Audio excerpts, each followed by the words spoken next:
What's up everyone, how are you all? Today we are back with another blazing Naruto movie. What if Naruto Reincarnation of Gojo Toji? If you enjoy then please like, share and do comments. And also check the description box to original creator of this beautiful creation. Where am I? The last thing I remember is getting killed by that Gojo brat. Toji thought. He opened his eyes to see a giant fox stabbing his claw through two people. Behind the fox was a spectral figure. What is going on? Who are these people? Toji thought. Naruto, don't be picky. Eat lots and grow strong. Make sure that you bathe every day and stay warm. Also, don't stay up late. You need lots of sleep and make friends. You don't need a lot of friends. Just a few. Ones you can really trust. I wasn't very good at it, but keep up with your studies and practice your ninjutsu hard. Remember that everyone has strengths and weaknesses. So don't get too depressed if you can't do something well. Respect your teachers and upperclassmen at the academy. Well, if they don't respect you, don't have to. Oh, and this is important. It's about the 3 prohibitions for a shinobi. Be extra careful about lending and borrowing money. Put your mission wages into your savings account. No alcohol until you're 20. Too much can ruin your health, so drink in moderation. Another prohibition is women. I'm a woman, so I don't know too much about this, but all you need to remember is that this world is made up of men and women. So it's only natural to take an interest in girls.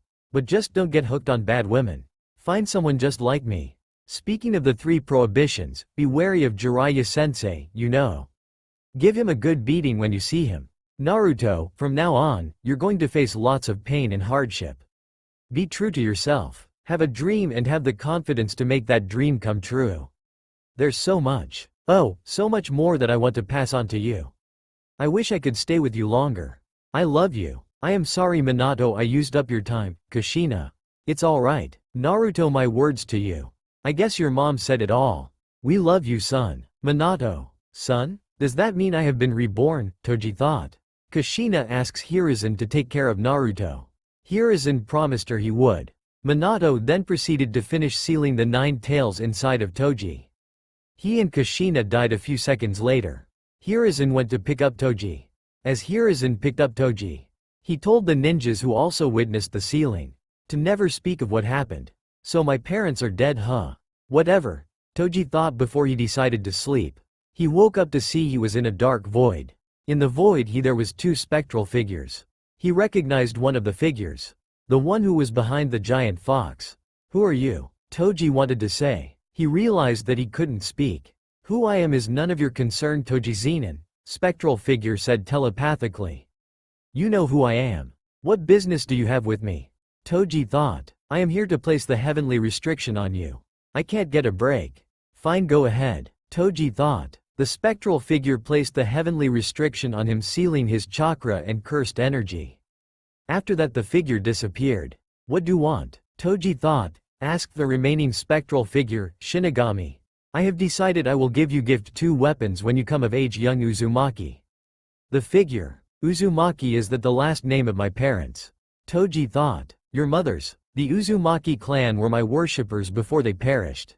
The figure. Worshippers. Are you a god? Toji thought. A death god. You may call me the Shinigami. Shinigami. The gods really hate me. Toji thought. What good will those weapons be? Toji thought. I will gift you 2 blades. One will absorb the souls of those you stab. All the souls you absorb will be given to me. The other blade will nullify jutsu. Shinigami. Nullify jutsu. I am guessing that what's people use in this world. Toji thought. Correct. When the time comes I will give you your weapons. Shinigami. I can't wait to use them. Toji thought, excited. Till then, young Uzumaki, Shinigami said before disappearing. The void disappeared. Toji went to sleep after that. Hiruzen looked after Toji until he was 4 years old. Toji was given his own apartment to live in. He lived on the lousy allowance Hiruzen gave him. His Jinchuriki status was leaked to the village by Danzo. When the villagers learned of it, they started hating him. He was prohibited from entering most of the shops in the village. When Toji was around 5, Tucci spotted him peering in near closing time. It was raining heavily. Tucci recognized him as the boy that everyone hated, but he didn't care. There was a cold, hungry child at his door and Tucci wasn't gonna let that stand. So he invited Toji into the warm, dried him off and gave him a big bowl of fresh ramen. In the process, becoming the first person who ever treated Toji with kindness. Toji thanked him. Tucci told him to come back anytime. Toji lived a simple, boring life. When he wasn't training, he would stay at home or go to Ichiraku for free meals. 2 years later, Hiruzen told him he was going to enroll in the academy. He told Toji it would be a good opportunity to make friends. Naruto told him he had no interest in making friends. The only thing he cared about was money. Hiruzen then told him if he graduated from the academy he would become a ninja and be able to make a lot of money. Toji immediately reconsidered and told him he would join the academy. When Toji joined the academy, he was ignored by other academy students because their parents warned them to stay away from him. Toji simply didn't care about this. A few weeks later, he saved his classmate Hinata from 3 bullies. If you really are a Hyuga, then show us your Byakugan, but if you not gonna, don't look at us. Yeah, your eyes are creepy. I bet you actually some kinda monster. Yeah, a Byakugan monster. The 3 bullies laughed. Hinata started to cry. If you gonna pick on someone, try me, Toji. The bullies turned around. Who are you? Nobody important, Toji said as before he appeared in front of them. He's fast, they thought. Toji grabbed 2 of them on the shoulder. They could feel their bones breaking. Get out of my sight, Toji said with a menacing glare. He let the 2 go. They immediately ran. The 3rd bully followed them. Thank you, Hinata said after wiping her tears. There's no need to thank me, Toji said before disappearing. From that day, Hinata became interested in Toji. She started to watch him closely. Toji excelled in all practical aspects of the academy curriculum except ninjutsu. Instructors and students were awed of how good his taijutsu was and also his proficiency with weapons. He was average when it came to his studies, due to lack of interest. 5 years later, when Toji turned 10, the Shinigami gave him the 2 weapons. At age 11, Toji met the fox. He didn't care about his parents' murderer. He simply told it to stay out of his way. It was time for the graduation exam. Okay class, we will now start the graduation exam. Naruto, you can sit. This one out you pass. The Hokage considers you qualified to become a ninja, Iruka. That's unfair. How come he isn't taking the graduation test with us, Kiba? If you have a problem with it, go complain to the Hokage. Iruka. This shut up Kiba. Iruka and Mizuki proceeded to administer the test. Few hours later, the tests were complete and the students were told they could home. As Toji was going home, Mizuki approached him. Mizuki started to talk to him. Mizuki told him there was a way he could immediately be promoted to Chunin. This sounded fishy to Toji, but he continued to listen. He told Toji to steal the scroll from the Hokage's office. Toji accepted this task. Time skip night. Toji didn't steal the scroll and went to wait for Mizuki. Later, after a while, Mizuki arrived. Where is the scroll? Mizuki said as he saw that Toji didn't have the scroll. I had a feeling I was forgetting something, my bad. Toji, this brat. Mizuki thought, pissed. How about you do it tomorrow? Mizuki, don't feel like it. Toji, what did you just say? Mizuki, I don't feel like it. I never planned to steal the scroll. I only pretended so that I could lure you here to kill you. Toji, how dare he make a fool out me? Wait, should I tell him? Mizuki thought. Naruto, do you wonder why the village hates you? Mizuki, they hate me because of the 9 tails that is sealed inside me. I don't give a crap if they hate me. Why should I concern myself with the opinions of the weak? Toji. He knows, Mizuki thought, surprised. Mizuki threw a wind demon shuriken at him. Toji stood still as the shuriken hit him. The shuriken bounced off his body. What happened? Mizuki. In exchange for my chakra and cursed energy, I was gifted great physical abilities, Toji. He gave up his chakra to increase his physical abilities. Mizuki thought before Toji appeared in front of him. He's fast. Mizuki thought. Toji stabbed him with his blade Soradika, the soul-absorbing sword. It must infuriate you, losing to a monkey like me who can't even use jutsu, Toji. Mizuki wanted to move his body but found he was unable to. What's going on? Mizuki thought until he saw the Shinigami behind Naruto. Mizuki became afraid as he saw the Shinigami. Toji grinned sinisterly. Mizuki's soul was absorbed into Soradika. He died soon after. The Shinigami took Mizuki's soul and left. That was a little boring.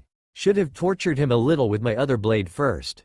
Toji thought. Toji buried his body. Starting tomorrow I am a ninja. Time to start earning some money. Toji thought. Next morning, at the academy. Well, beginning today all of you are real ninjas.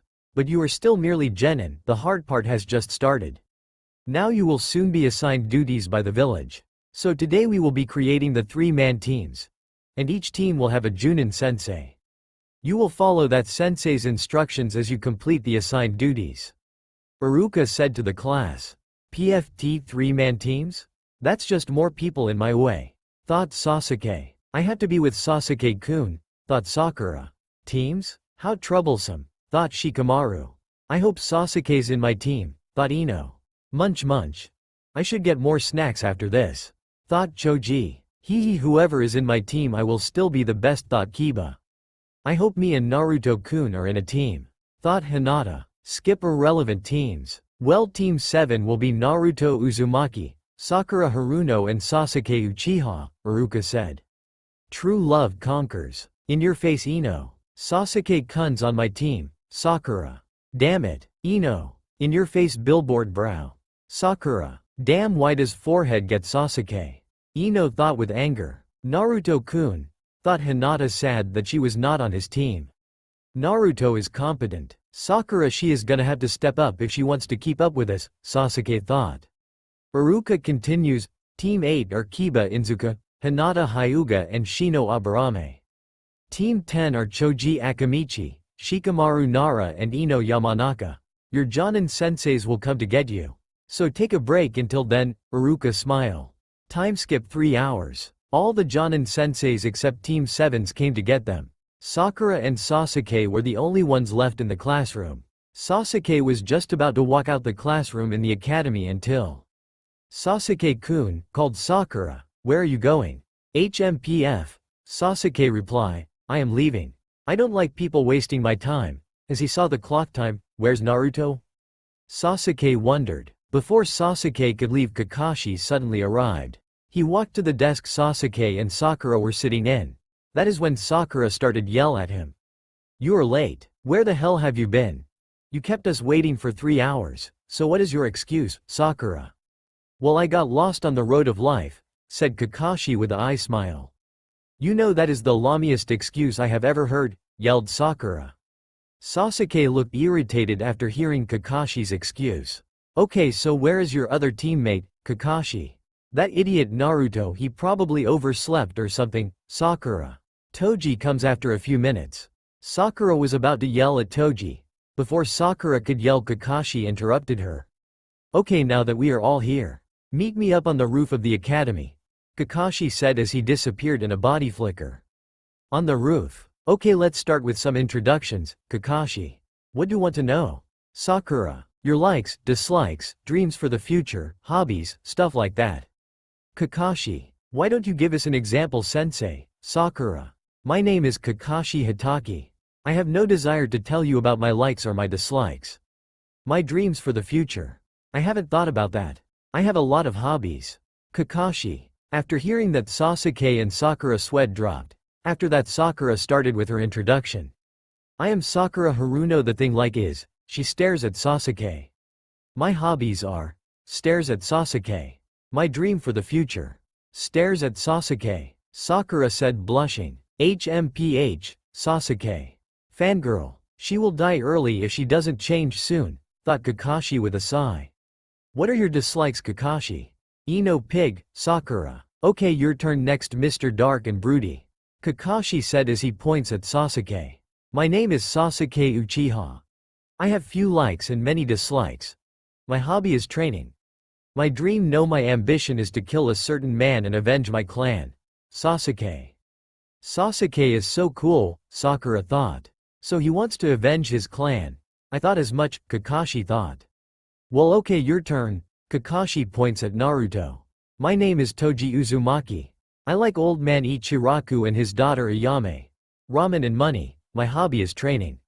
My dream is to make a lot of money, Toji." Toji. Did he change his name? Kakashi thought. Well, you all unique in your own way.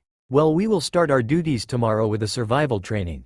Kakashi says. What? But we did enough training at the Ninja Academy, Kakashi-sensei, Sakura says. Well, I'm your opponent, but this isn't normal training. Of the 27 graduates, only 9 will be chosen as genin, the rest will be sent back to the academy. This training is a super difficult exam with a failure rate of over 66%.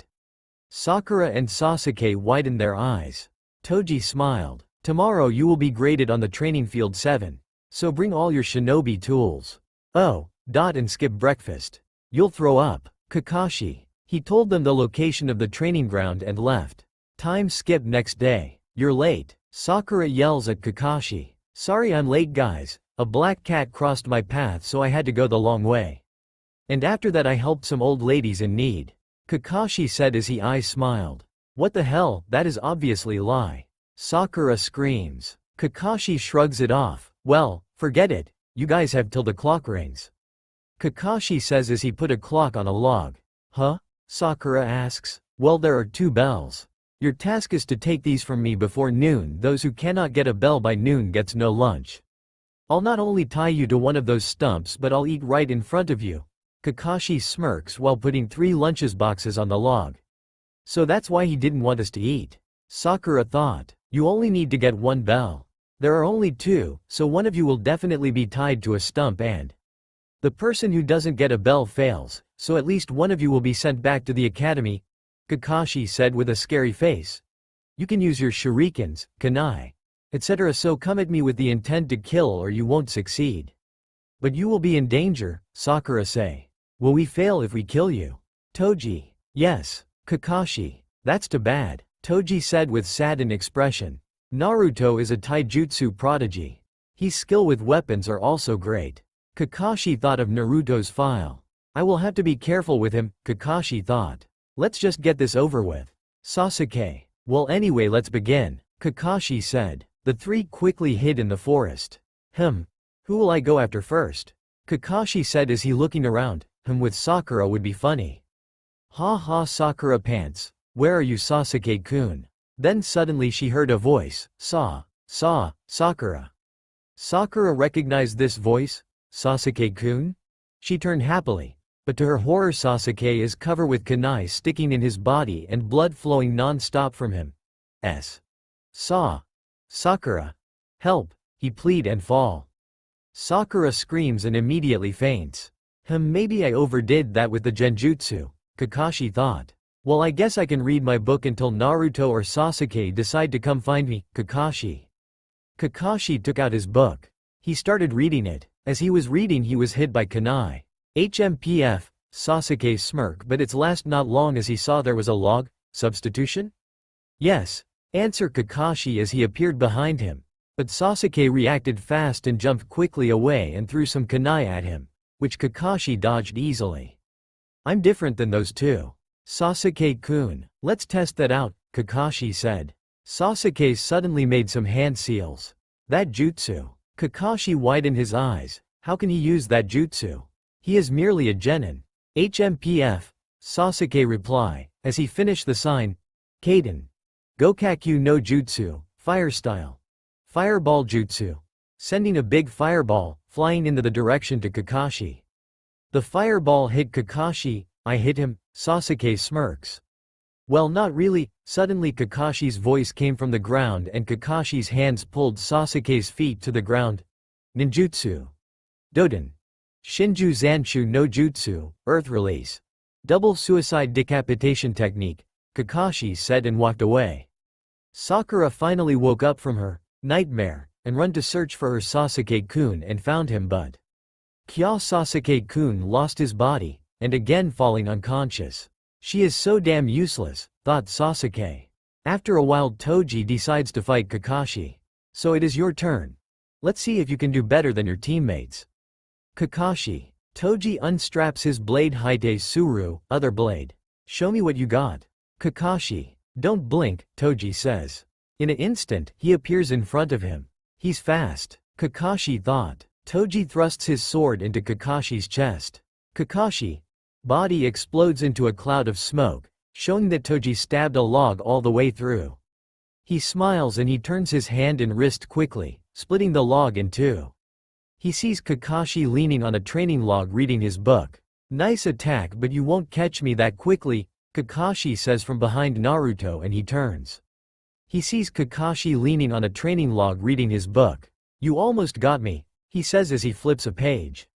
"Almost. You would be dead if I really tried," Toji thought. Jingle, jingle. Kakashi's eye widens as he looks at his belt, finding his bells gone. "When did you?" "Before I made the thrust, I cut the bells off," Toji says as he puts the bells in his pocket. He turns so his side was facing Kakashi, his left leg bent slightly behind him and he points his sword at Kakashi. Just how fast is Naruto? If he had time to take the bells and stab me. Kakashi thought. Well, it doesn't matter anyway, you're missing something. It doesn't matter if you have the bells. You will still fail. Kakashi says. You mean the true test. Teamwork. Toji. How do you know? Kakashi. I have heard about it from the Hokage. When he told me stories of his genin team. He also used the bell test. Toji. If you know, then why haven't you tried to work with your teammates? Kakashi. Teammates more like deadweight. I work better alone. Enough chit chat, let's fight, Toji said before dashing towards Kakashi. Kakashi put his book down and took out 2 kunai. Toji slashed at Kakashi. Kakashi blocked his attempts with his kunais. The speed of his slashes got faster and faster. Kakashi was unable to keep up and his kunais got knocked out of his hands. How is he so fast? Kakashi thought before Toji slashed his torso. Kakashi quickly jumped away from him and threw a smoke bomb. Toji saw that he disappeared. Toji focused his senses and used his enhanced hearing to locate Kakashi. I am gonna have to use it if I want to survive, Kakashi said before lifting up his headband. There you are, Toji said from behind him. How did find me so quickly? Kakashi thought. Toji slashed Kakashi in half only to see him poof into a cloud of smoke. That jutsu is quite convenient, Toji said as he looked at the log. Kakashi went through hand signs and when he was done he fired a large fireball at Toji. Toji looked at the incoming fireball and slashed it. The fireball disappeared. The fireball disappeared. That sword must be special, Kakashi thought. Your jutsu won't work on me, Toji said from behind him. Toji quickly landed a powerful kick on Kakashi who was unable to react. The kick sent Kakashi flying into a tree. He's just as strong as Guy, Kakashi said in pain. I am probably stronger. Losing my chakra also gave me double the boost of my physical abilities, Toji said as he appeared in front of Kakashi. You lost your chakra, Kakashi said as he closely looked at Toji with his Sharingan to see that Toji had no chakra. How is that possible? The gods robbed me of my chakra. In exchange they gave me great physical abilities, Toji said before placing Soratika on Kakashi's throat. Kakashi, pass us and I will let you live. I can't, you didn't work with your teammates. Kakashi. This sword is special. Anyone stabbed by it, their soul gets sacrificed to the Shinigami. Toji. The Shinigami, Kakashi thought. Kakashi saw the Shinigami appear behind Toji. If you don't want to die, I suggest you reconsider, Toji said with a menacing look. If I fail him, he will slit my throat without a second thought. Kakashi thought. Fine. Let's go get your teammates. Kakashi. They woke up Sakura and dug out Sasuke. When Sasuke saw that Toji got the bells he was jealous. Here you go, Toji said before throwing them the bells. What is he doing? Kakashi thought. What? Why me? Sakura asked. Well, it doesn't matter. I pass either way with or without the bells, Toji. No, Sasuke said suddenly and all the others give him a question look. I will not take a bell that I didn't earn. Here, take it back. He gave it back to Toji. Yeah, me too, it was nice Naruto, but I can't take it, you have fought it for it. You should take it, Sakura said. Well, you heard them, Kakashi. So what do you think? Toji. I guess this will have to do, Kakashi thought. Well, that means, Kakashi suddenly starts. Sakura and Sasuke look to him. You all pass, say Kakashi with a grin. Silence. What? Sakura screams surprise. Heck, even Sasuke was surprised. What do you mean? Well, the test was to see you if you could work as a team. Well, in the fight you didn't show it, but this part was priceless, Kakashi eye smiles. Remember, those who break the rules are called a trash, but those who abandon their comrades a lower than trash. Whatever, Toji said before leaving. Perhaps he isn't so bad as I thought, Kakashi thought. Well, was nice to meet you, Team 7. I'm looking forward to working with you. Kakashi smiles at Sakura and Sasuke. Later, All the Jonin senseis except Kakashi were in the Hokage's office telling him whether their teams failed or passed. After 3 hours Kakashi finally appeared in the Hokage's office. How did they do? Hiruzen. They passed. Kakashi. How did they pass? Hiruzen. Naruto took the bells from me and he gave them to Sasuke and Sakura. They refused to take the bells because they didn't earn it themselves. I passed them. Kakashi. Lord Hokage, did you know that Naruto doesn't have chakra? Yes. Even without chakra Naruto has proven he can become a great ninja without it. Hiruzen. Lord Hokage, did you know about his 2 swords? Kakashi. No. Hiruzen. One of his swords has the ability to absorb the souls of those it stabs. Once absorbed, the souls get sacrificed to the Shinigami. Kakashi. The Shinigami. The god of the Uzumaki clan. He must have given Naruto that blade. What does the other blade do? Hiruzen. Naruto used it to slash my fireball. After he slashed it, the fireball disappeared. He told me jutsu won't work on him. I believe that blade can nullify jutsu. Kakashi. Nullify jutsu. Hiruzen thought, shocked. If word got out of Naruto's blade's abilities, he will be targeted. Hiruzen. My former student may even try to. Hiruzen thought. Anbu, what you heard does not leave this room. Hiruzen. Yes sir. Anbu. And Kakashi. Yes, I understand sir. Kakashi. Is that all? Kakashi. Hiruzen. That's all Lord Hokage. Kakashi. You are dismissed. Hiruzen. Kakashi disappeared in a poof of smoke. I hope your son becomes a proper shinobi. Hiruzen thought. He looked at Minato's picture. Hiruzen looked at all the paperwork and sighed. Damn you Minato, how were you able to finish this so fast? I swear I'm gonna kill you if I meet you in the afterlife. Hiruzen. Time skip 1 month. After a series of uneventful D-rank missions, Team 7 are fed up with the missions they received so far. At Hokage Tower. Now, Team 7, your next duty is, babysitting an Alder's grandson, shopping in the neighboring village, and help with the potato digging. The Hokage listed. Cut the crap. Give us a better mission. I had enough of these stupid chores. Toji glared. I agree. Sasuke. I knew this day comes sooner or later. Kakashi sighs. You are just rookies. Everyone starts off with the simple duties and works their way up. Iruka screams at Sakura. Doing chores is no helps to us. We can't develop our technique if we keep this going on. Sakura screams back. I agree with Sakura. If we keep doing these missions we will never become stronger. Sasuke. It seems I have to explain to you what these duties are all about. The Hokage starts. Listen, every day the village receives numerous requests, from babysitting to assassination. Each request is written down on the lists and divided into an A, B, C and D ranking based on the difficulty. The village is also divided based on the skill. Also started from Hokage to the Ju, Chu and J-Nins. The Hokage continued his speak. The missions are then handed out by us at the top to ninjas based on their abilities, and if the duty is completed successfully we receive payment from the client. And because you guys just recently became genin, D-rank missions are perfect for you. Toji walked to a wall in the office and proceeded to punch a hole in it. Just give us the mission, old man. Toji said, glaring. Naruto and Kakashi can handle a C rank, but Sakura and Sasuke. Hiruzen thought. Kakashi, do you think they are ready for a C rank mission? Hiruzen. I believe they are. If any trouble comes I will handle it. Kakashi. Okay, if you want it that much. I'll give you a C rank mission. It's a protection mission for a certain individual. The Hokage said. The door opens and Team 7 meet Tazuna. Hiruzen. So this the team who is going to protect me. These 3 brats and him. The brats look like they won't be much of use. Tazuna. This guy. How dare he insult me and Sasuke-kun. I'll kill him.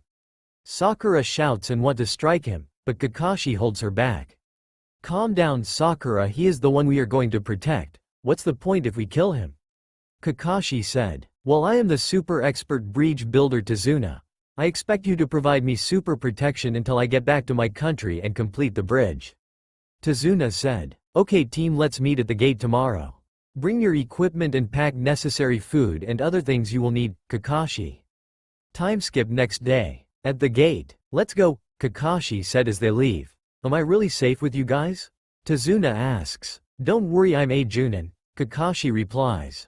Tazuna-san? Sakura asks. What? Tazuna. Well, you're from the wave country, right? Do you have ninjas in your country, Sakura? Of course they do, Pinky. Why else would Tazuna come to our village for help? Toji said with sarcasm. Naruto, don't make fun of Sakura. No, not in the wave country. But in most other countries the culture may be different, but hidden villages exist, and so do ninjas. Kakashi answered the question. Toji saw a puddle. He could tell there were people hiding in the puddle. Toji decided not to attack. A puddle? It has not rained for days, Kakashi thought. Kakashi figured out this was an enemy waiting to ambush them. As they walked past the puddle formed two ninjas and they attacked Kakashi first with a chain. Before they could wrap their chain around Kakashi, Toji appeared behind Kakashi. Is he going to do what I think? Kakashi thought as he saw Toji had Soradika ready.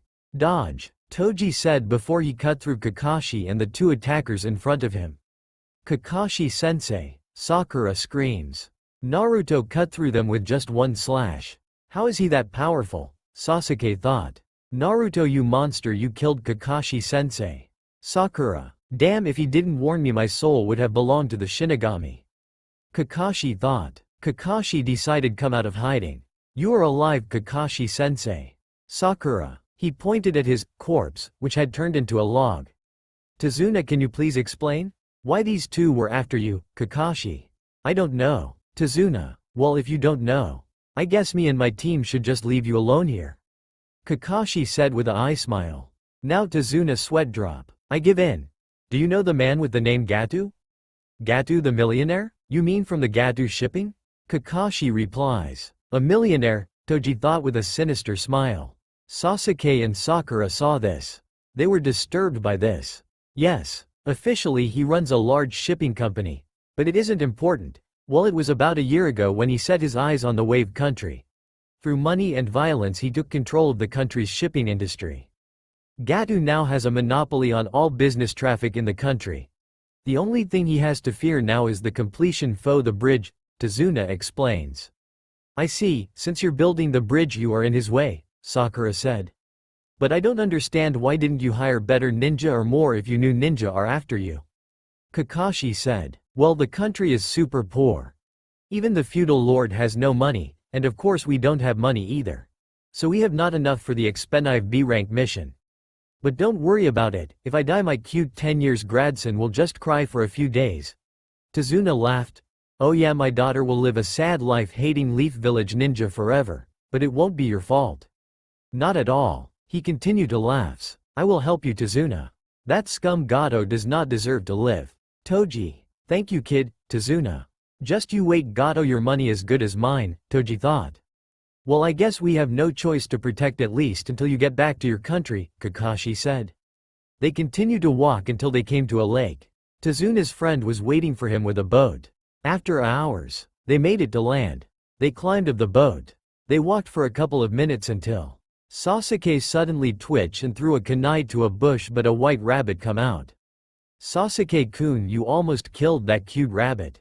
Sakura. What? A white rabbit here? But it's summer. Was it for a kawarimi? Kakashi thought. He realized what would happen. Damn it. Kakashi cursed. Everyone get down. Then suddenly a big sword was thrown at them. Kakashi took Sakura down. Sasuke ducked and Naruto jumped away with Tazuna. Well, if isn't that the copycat Kakashi? No wonder the brothers failed, the attacker said. Who the hell is he? Sakura and Sasuke thought, as they looked at their attacker. Well, if it isn't the Hidden Mists Rouge ninja Zabuza Momoichi, said Kakashi. Sasuke prepares to attack, but Kakashi stopped him before he could. Sasuke was angry because his sensei stopped him. Sorry Sasuke, but this one is on a whole other level, I'm going against him and I will need. Kakashi apologized, as he lift up his headband that cover his eye and shows the Sharingan. What? How can he have the Sharingan? Only the Uchihas had it. Sasuke thought, surprise. Sharingan? What the hell is that? Sakura asks as she see the Sharingan for the first time. Well, it is said that some have the ability in their eyes to read and defeat all types of gen, tai, and ninjutsu. The Sharingan is one of the types of pupil that gives you this power. Answer Sasuke. But that's not the only ability the Sharingan has. Exactly. That's not all. What even scarier is that you can copy your opponent's techniques once you see them. Zabuza continue what Sasuke said. Well, if isn't my lucky day I get to fight the copy ninja Kakashi. The man who has copied over a 1000 jutsu. Zabuza. Wow. I didn't know our sensei was that great, Sakura thought. The Sharingan is really a great weapon, but what's going on? The Sharingan is a special physical condition that only appears in a few members of the Uchiha clan. How can he have it? Even perfectly. Could he be? Sasuke thought. Now let's end talking. I had to kill that old man, Zabuza says. But it seems I had to beat you first, Kakashi. He says as he disappear and appear on the water. Ninpo. Hidden mist no jutsu. Zabuza says and disappeared. He'll come after me first. Zabuza Momoichi. As a member of the Hidden Mist, he was known as an expert in silent killing. You will not even notice until you're already dead. So you guys should be careful, Kakashi says calmly as a thick fog came. 8 choices. Suddenly Zabuza says, while there is a echo, liver, lungs, spine, clavicle, neck vein, brain, kidneys or heart. Which one should I go after? Zabuza asks evilly. Boring, Toji said before yawning. I will show you something exciting then. The corpse of your sensei, Zabuza said letting out his killing intent. Then suddenly Kakashi prepare a jutsu and lets out his own killing intent out. Sasuke, Sakura and Tazuna got scared at the killing intent. Toji was not fazed by this. What an incredibly dangerous killing intent. It feels like I'll be killed if I make a single move. This could drive a person crazy. The intensity of a Chunin. It feels like my life is being skeezed. I can't take it. I'd rather die now and get it over with. Sasuke thought as he reached for his kunai. Sasuke, calm down. Don't worry, I'll protect you guys even if it kills me. I won't let my comrades die. Kakashi, Sasuke, Sakura and Tazuna, calm down. It's over, Zabuza says as he appeared behind Tazuna. He was stopped by Kakashi before he could hit Tazuna with a kunai. But another Zabuza appeared behind him. As the clone that Kakashi attacked dissolved into water. Zabuza attacked with his sword and sliced Kakashi in half, but he also disappeared in water. Wah, a water clone? Did he copy it even in the mist? Zabuza? Don't move, Kakashi said, as he appeared behind Zabuza with his kunai on Zabuza's neck. It's over. Then Zabuza chuckled, it's over? Are you kidding me? There's no way you can defeat me with your monkey-like imitations. It was impressive that you copied my technique, but, Zabuza says, as another Zabuza comes behind Kakashi this time. Zabuza's prepare an attack at Kakashi with his sword. And said with a scary look, I'm also not that easy. Then the clone in front of Kakashi turned into water. As Zabuza swing his sword, Kakashi duck. But Zabuza kick already with his feet at Kakashi face. But Kakashi ducked and jumped into the sea. Foolish. Zabuza grin. What? This water is heavy. Oh no. Kakashi thought. Suiro no Jutsu, water prison technique. As Kakashi trapped in a water ball that Zabuza create. You may have been trying to escape to the water, but that was a big mistake. He, I now have you in my inescapable special prison? Zabuza smirks at Kakashi naivety. Well Kakashi, we can finish things later. First I'll take care of them. Zabuza says as he create a water clone. He wearing forehead protectors and acting like real ninjas. But you know what? A real ninja is someone who survived numerous brushes with death. Basically, once you're good enough to be listed in my handbook, then you can start calling yourself a ninja. You guys should not be referred to as ninjas, the clone said to the genin, as he disappeared and appeared in front of Toji. Before the clone could strike, Toji grabbed the clone by the face and crushed its skull. It dissolved into water after. What? Zabuza. Well then register my name. The monkey Toji Uzumaki. In your handbook, Toji. Naruto can probably handle Zabuza on his own. Kakashi thought. Haha, not bad boy. But it was just a lucky shot, Zabuza says as he creates another clone. Suddenly Zabuza laughed. You guys will never grow up. When I was about your age these hands were already dyed red with blood. Zabuza said with a scary look. The demon of the mist Zabuza. Kakashi says. So you've heard a little about it. Zabuza says. Long ago in the Hidden Mist Village, also called the Blood Mist Village, there was a final obstacle in becoming a ninja. Quote. You even know about that graduation. That exam, what's this graduation exam thing? Sakura asks. Fights to the death between the students. Zabuza answered. What? Sasuke, Sakura and Tazuna were surprised. Friends who have trained and eaten at the same table are pitted against each other and go at it until one of them loses his life. There are friends who had helped each other and shared dreams.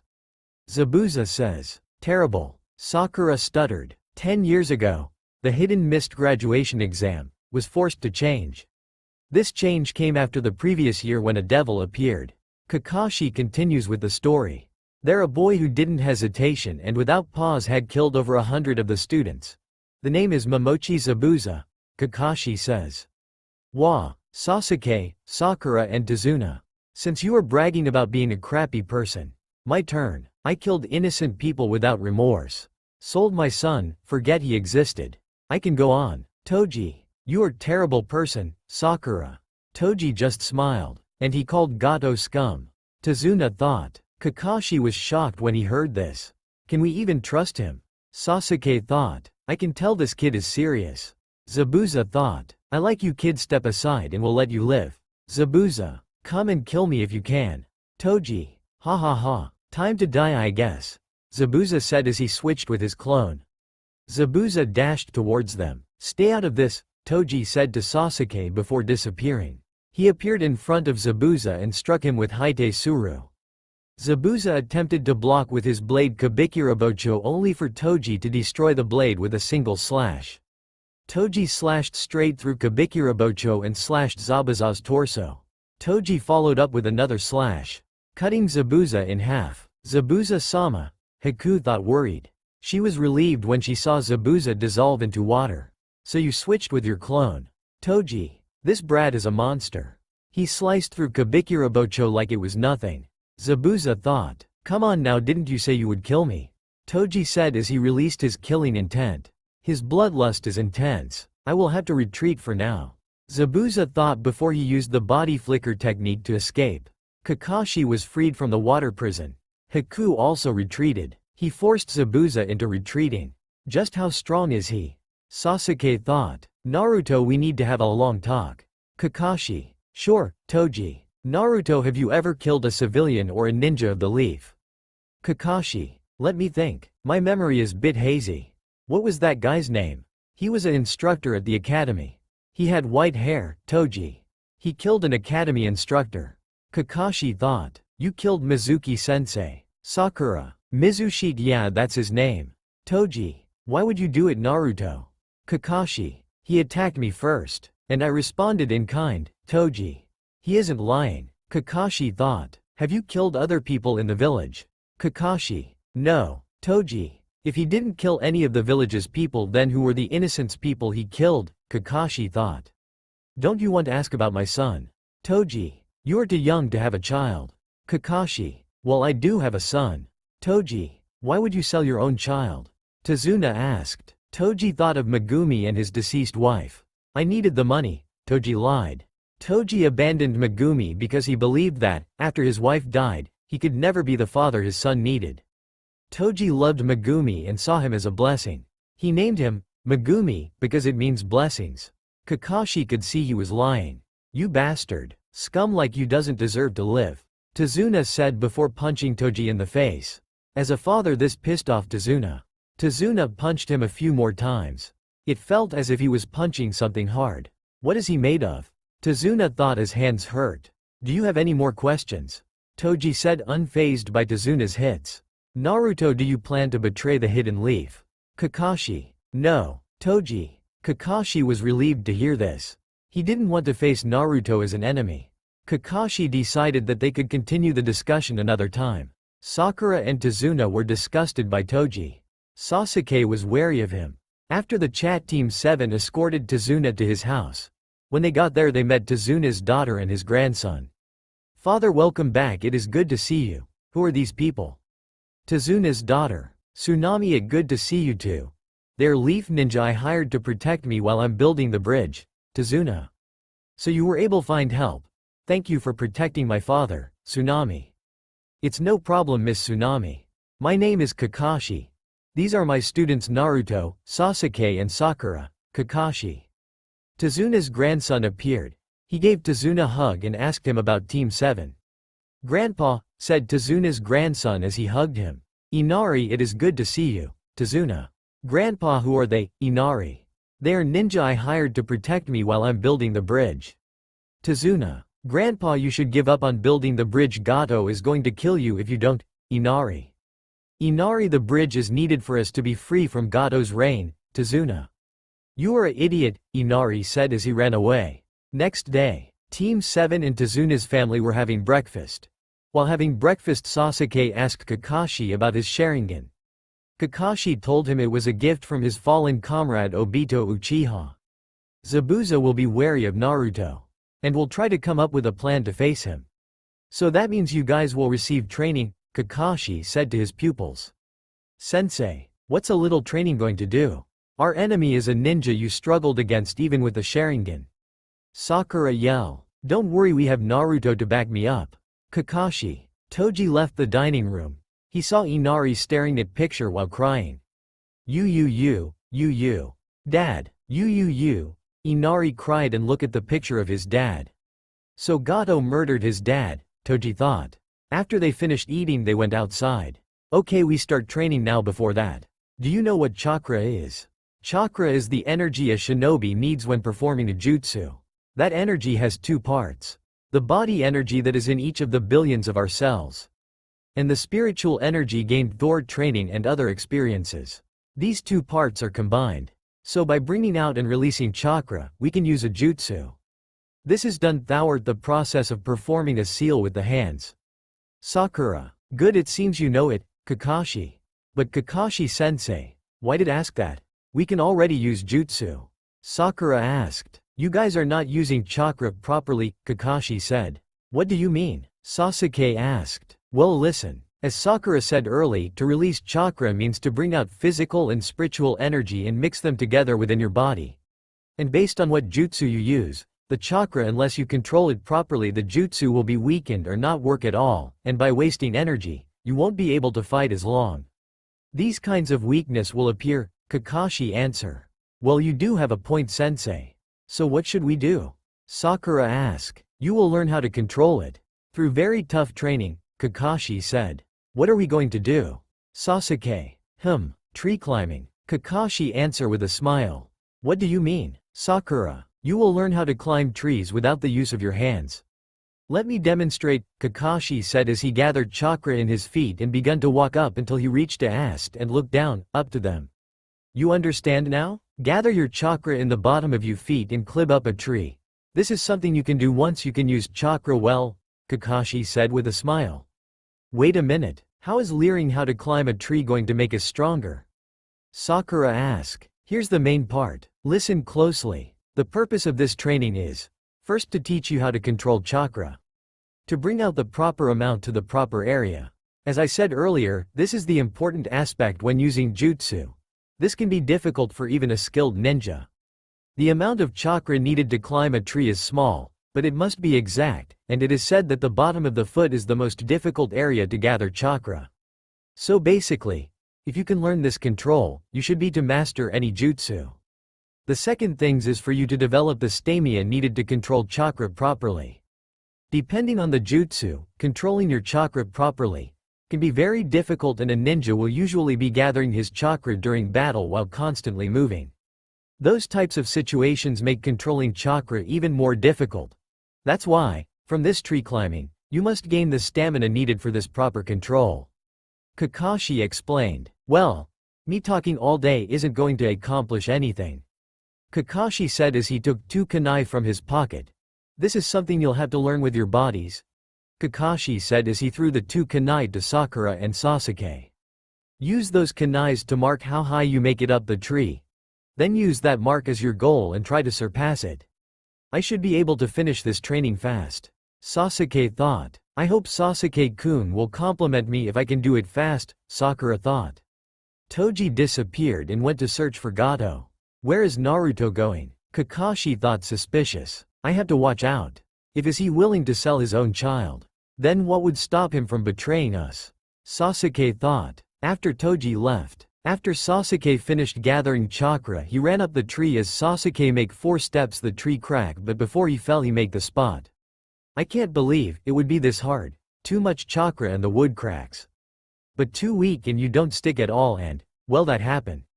Sasuke thought. This is pretty easy, suddenly someone said, as Sasuke looked up to see Sakura sit on a branch very high. Wow. Not only does she know a lot about chakra, but her control and stamina are quite good. I guess the Uchiha clan isn't worth much. Kakashi smiles. Shut up, sensei. Sakura shout, Sasuke-kun will be mad at me. Damn it, Sasuke. With Toji. After running through the land of waves with blinding speeds, he came across 3 men entering a hideout. Toji used his enhanced hearing to hear what was going on in the hideout. Haku was busy patching up Zabuza's wound. Some Jonin, the unbeatable ninja, just got beat. Limping back home like some pathetic has-been. Demon of the hidden mist. More like coward of the hidden mist. Gato. Haku turned around. Gato's men started drawing their swords. Drawing swords. Haku said, glaring at them. Hang on a minute. Gato tells his men. Let's hear what you have to say. Gato said before placing his hand on Zabuza's shoulder. Haku grabbed his hand and started squeezing it hard. Don't touch Zabuza-sama with your filthy hands. Haku. Argue or you going to break it. Gato. Gato's men got ready to draw their swords before they could. Haku appeared between them and grabbed their swords. Haku placed on the swords on their throats. That's impossible. One of Gato's men. No one could move that fast. The other man thought. Don't push me. I am already in a foul mood. Haku said, glaring. She tossed the swords aside. One chance. That's it. If you fail I will cut you off. Gato said before leaving with his men. Toji looked at the 3 men as they got out of the hideout. I am guessing that short plum guy is Gato. Toji thought with a smile. Toji followed them to their hideout. Toji saw that grounds were heavily guarded except the gate, which only had 3 guards. Enjoy what time you have left, Gato, Toji thought before disappearing. Next day at the bridge. Yawned Sakura. Sigh, it's boring here. Hey, Tazuna, suddenly a coworker said. What is it, Sato? Tazuna. I've been doing a lot of thinking recently and, can I stop working on the bridge? Why is that? This is so sudden. Not you too. Tazuna. We've been close for a long time now. I want to help you, but if we continue this Gato will notice us, and if you get killed, then what's the point? Why don't we quit now? Building the bridge. I can't do that. This bridge is our last hope. This is the bridge we started building together, believing it would bring resources into our super poor country. But if we lose our lives. It's already noon. Let's stop for today. Sato, you don't have to come tomorrow, Tazuna said and leave with Sakura. At the village. What with this village? Sakura asked to herself as she see many people that steal and to find a work. Well, I'm supposed to bring home food for lunch. Well, here we are, Tazuna said as he walking in the store. There's hardly anything here to buy. Sakura said at the few goods. It's been like this since Gato came. All the adults have lost hope. That's why we now need that bridge, a symbol of courage. We need for the people to lose their fear and regain the desire to stand up for themselves. If that bridge can be completed, the city will return to that time. The people will return to how they used to be. Tazuna said. Sasuke-kun, Kakashi-sensei, Naruto, we must help them, Sakura thought sadly. Later, Team 7 were eating. They were all enjoying the food until. What's the point in becoming stronger? You will die anyway. Inari yell and run away. What's that kid's deal? Sakura. There is an explanation for his behavior. Tazuna. Inari had a father not related by blood, but they were very close, like a real father and son. Inari would laugh a lot back then, but Inari changed since the incident with his father.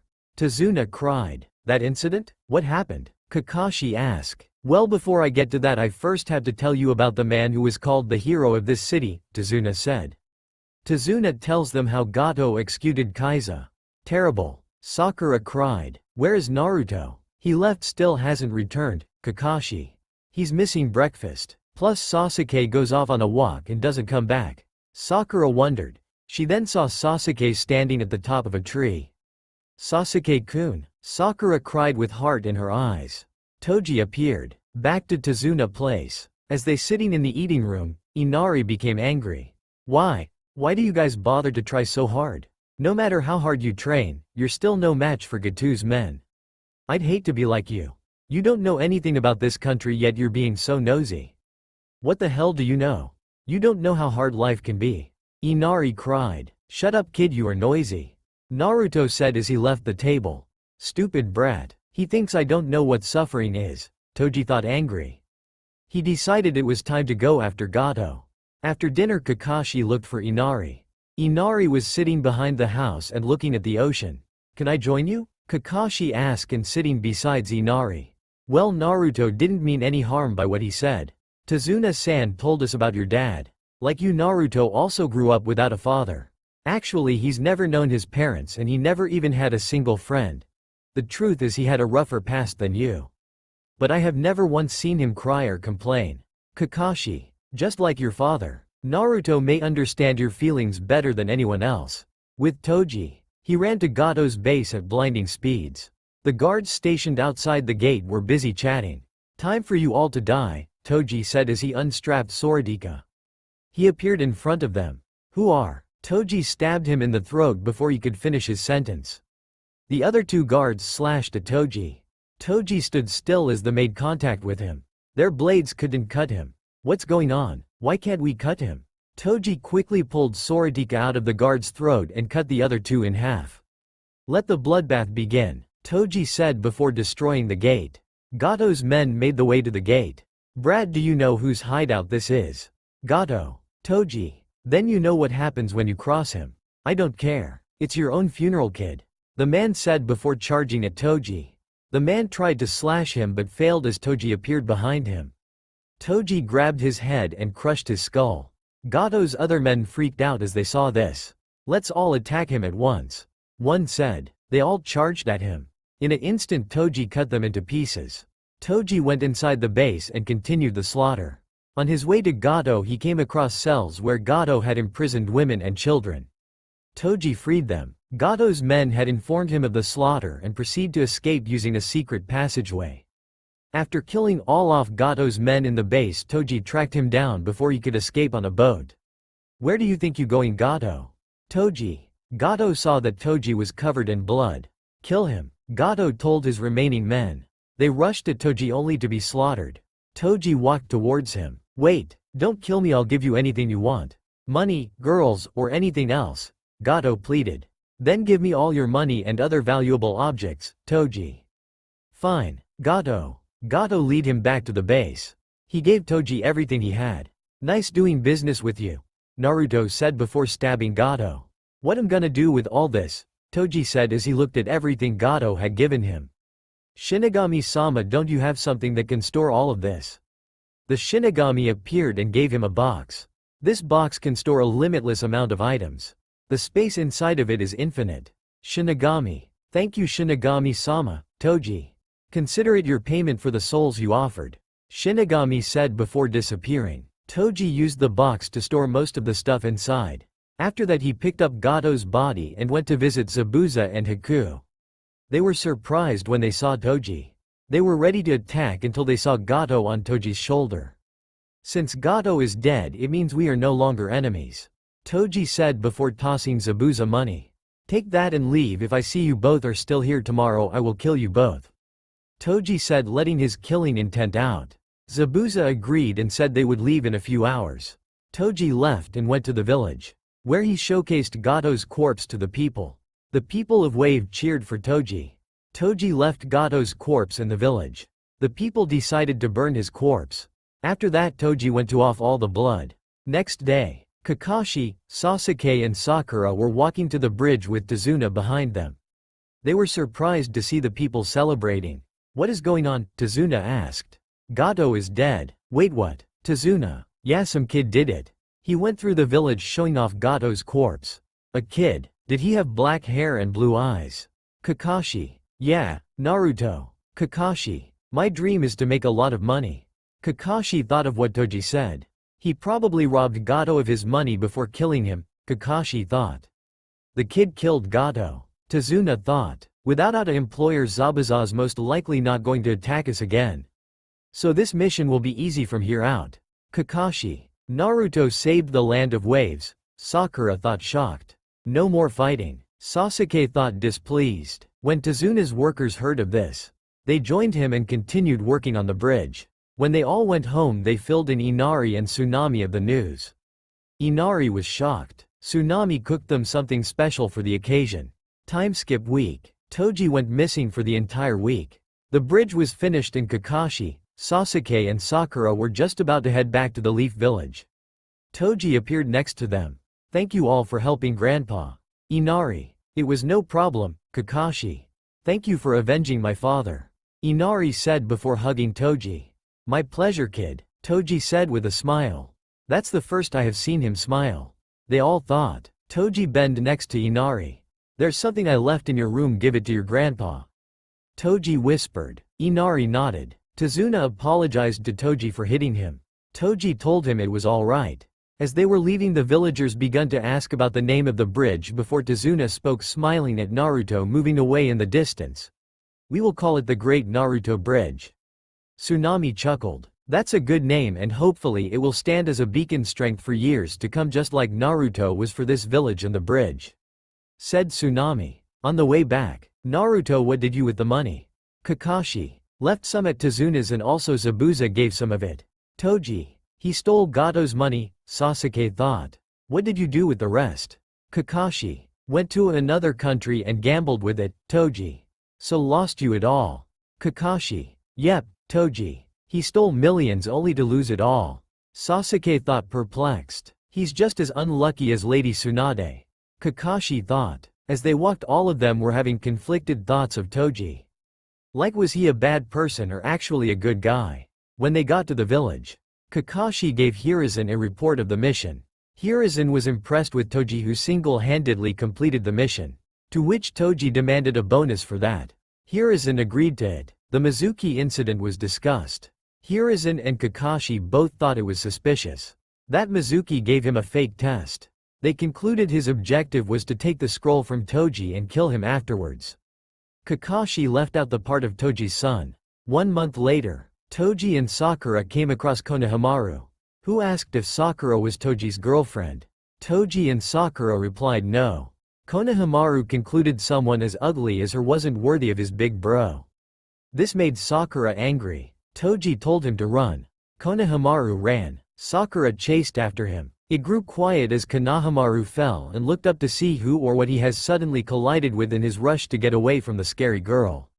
Towering above him was obviously a guy, though they had never seen someone like him around before. He wore a black, baggy, full bodysuit with a red and yellow circle on the front and divided in half. He also wore a black hood which covered his head completely, and had cat-like ears and his forehead protector on his forehead, further showing he wasn't from Konoha. Sporting a triangular face paint design, there was something on his back that looked like a mummy with its hair poking out. Despite the cat ears that might have made a less menacing appearance, the sneers certainly made up for it. Do you need something? The black-clothed boy asked, clearly irritated. Next to him was a slightly older girl, had teal eyes and sandy blonde hair, which is gathered into 4 consecutive pigtails. Her outfit consisted of a single light purple-colored, off-the-shoulders garment that extended to halfway down her thighs, with a scarlet sash tied around her waist. In addition to incorporating fishnet worn over her shoulders and legs, specifically on her right calf and her left thigh, she also wore her black forehead protector around her neck. There was something strapped to her back. The others had stopped when they saw what happened. Sakura's anger already forgotten. Without a word, the older boy grabbed Konohamaru by his shirt. So, does this hurt, punk? He questioned with a grin. Put him down, Kankuro, you will get us in trouble. Tamari warned him. Hey, I'm sorry. The whole thing was my fault, Sakura said, quickly trying to defuse the tense situation. This was going to get ugly if nothing was done. She slightly trembled as she watched the two and worried for Konohamaru. Even if he did call her names, he didn't deserve whatever that boy was planning. She couldn't help but wonder who they were. You better take your hands off him, Toji said in a calm voice. The boy huffed, finding something about all this amusing. We've got a few minutes before he gets here. Let's mess with these punks, huh? The boy asked his companion as he ignored Toji. Konohamaru groaned as he dangled in the hold of his captor, finally kicking him as he yelled. Let go of me, you jerk. If you don't, my big bro is gonna mess you up. You're feisty, but not for long, the boy said as he gripped Konohamaru's shirt tighter and causing the little boy pain. I told you, put him down, Toji said as tone became colder. The boy chuckled at this. His smile left his face as Toji appeared in front of him. He's fast, Kankuro and Temari thought, shocked. I warned you, didn't I? Toji said before grabbing his throat. As he choked, Kankuro's grip on Konohamaru loosened. Letting him go, Konohamaru moved away from him. I told you my big bro is gonna get you. Konohamaru, go home, Toji said, still choking Kankuro. Okay big bro, Konohamaru said before leaving. Temari stood still as her brother was getting choked. Temari looked into Toji's cold eyes. She could tell those were the eyes of killer. He's just like Gaara, Temari thought. Naruto's gonna kill him, Sakura thought. As Kankuro was on the verge of passing out, Toji decided to let go of him. I guess I will be the bigger man, Toji said as he let go. Toji backed off. Kankuro regained his composure, then pulled off what looked to be a mummy of his back. Kankuro, back off, a low cold voice ordered. The boy had fair skin, turquoise eyes, and short auburn hair that was spiky. He lacked distinctive pupils or eyebrows and had black rings around his eyes, the kanji for love on the left side of his forehead, which his hair is parted in order for it to be kept visible. Ren wondered if it was a tattoo. He wore a black bodysuit with an open neck, t-shirt-like sleeves, and almost full-length leggings. With this, he wore a white cloth over his right shoulder and the left side of his hips. He had a wide leather band from his left shoulder to his right hip with which he carried a larger gourd than the ones the other team of 3 carried and around which he wrapped his forehead protector. Showing he was from the same village as Catboy, now known as Kankuro, and his female teammate. You're an embarrassment to our village, the boy with flaming hair continued. Kankuro looked like he was about to break into a nervous sweat when he looked up into the tree and saw his teammate. Nervously smiled as he greeted him. Hey, Gaara. The redhead, now known as Gaara, just looked at Kankuro without a word. Glancing at Toji before looking back at Kankuro to scold him further. Have you forgotten the reason we came all the way here? Kankuro quickly returned the mysterious crow back to his back as he tried to make excuses. I know, I mean they started the whole thing, really. See, here's what happened. Kankuro stumbled over his words. His tone was far more respectful than the way he talked to Toji or anyone else. Was it respect or fear that caused this? Gaara had to be younger than Kankuro by at least a few years. Shut up, Gaara ordered, or I'll kill you. Gaara finished with a dark, gravely voice that promised Kankuro a world of hurt. Narrowing his eyes at the older boy, Kankuro was practically cowering in his fear as an obvious fake smile attempted to hide this and his cold fear. Defeated by mere words and pure intimidation. Ah, right, I was totally out of line. I'm sorry Gaara. I was totally out of line. Kankuro swiftly agreed. Gaara turned his head to address the others. I'm sorry for any trouble he caused. He apologized, almost as if Kankuro was his cat that was loose in someone's house making a mess. It's alright, just remember the next time I won't be so kind. Toji, let's go. We didn't come here to play games. Gaara coldly told his teammates. Alright, sure, I get it. Kankuro, the shinobi of the sand, then began walking away. Gaara in front with Kankuro and the girl following a few paces behind on either side. Giving their leader space. Before any of them could get far, annoying high-pitched voice called out to them. Hold on. Gaara's team didn't look like they had any intention to stop. This made Sakura insist further with a louder voice. Hey. This time, she was able to get their attention, as they all stopped in their tracks. They kept their backs to them as Temari answered her with annoyance in her voice. What? I can tell from your headband that you come from the village hidden in the sand. I know that though we're allies, but no shinobi is allowed in another's village without permission. So state your purpose and it better be good. Sakura said, slightly beginning to act all superior to them. All 3 of the sand shinobi turned to look at Sakura. The girl that spoke before, who seemed to have taken responsibility for answering Sakura's constant questions, answered once again. The annoyance from before wasn't fading a bit from her voice as it was now laced with disbelief. Really? Have you guys been living under a rock or what? You don't know what's going on, do you? The girl then took out her ninja identification passport and Chunin admission pass. We have permission. Of course you're correct, we are hidden sand genin, our home is the land of the wind. And we're here for the Chunin exams. Get the picture? Sakura gritted her teeth in rage. The sand siblings turned to walk. Just then, Sasuke appeared. "Hey, you, identify yourself." Turning around with a smile and a light blush, a complete 180 in her personality from what they had seen earlier, Temari asked. You mean me? No, him. Sasuke pointed to Gaara, the guy with the gourd on his back. The girl turned back to look at Gaara as he turned around, and looked at Sasuke.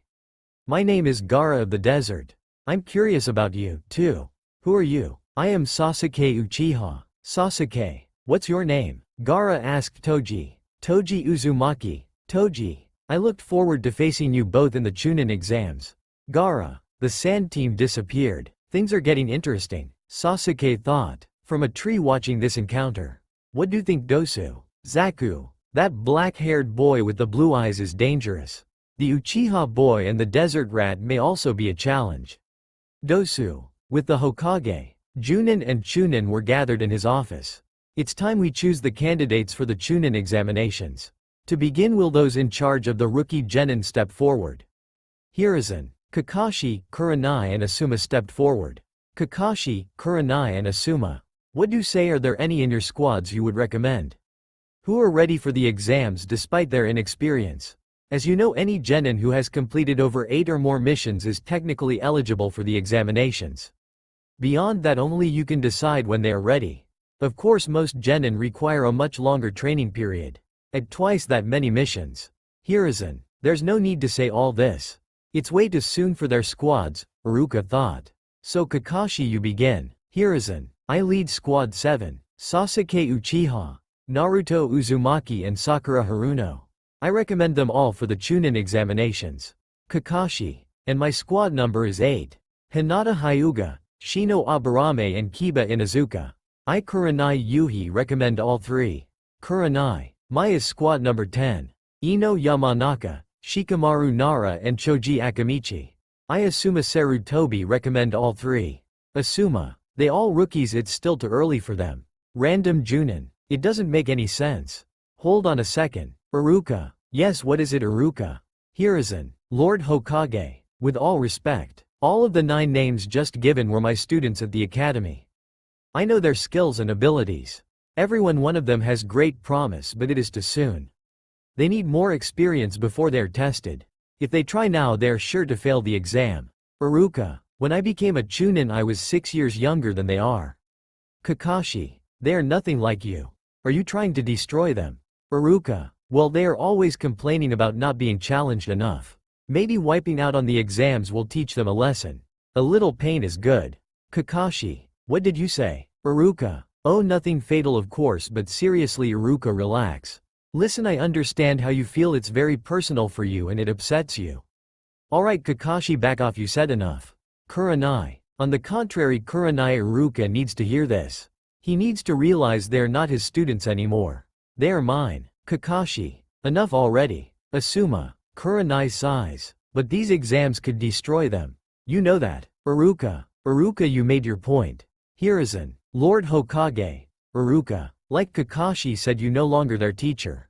So all you can do now is believe in them to succeed.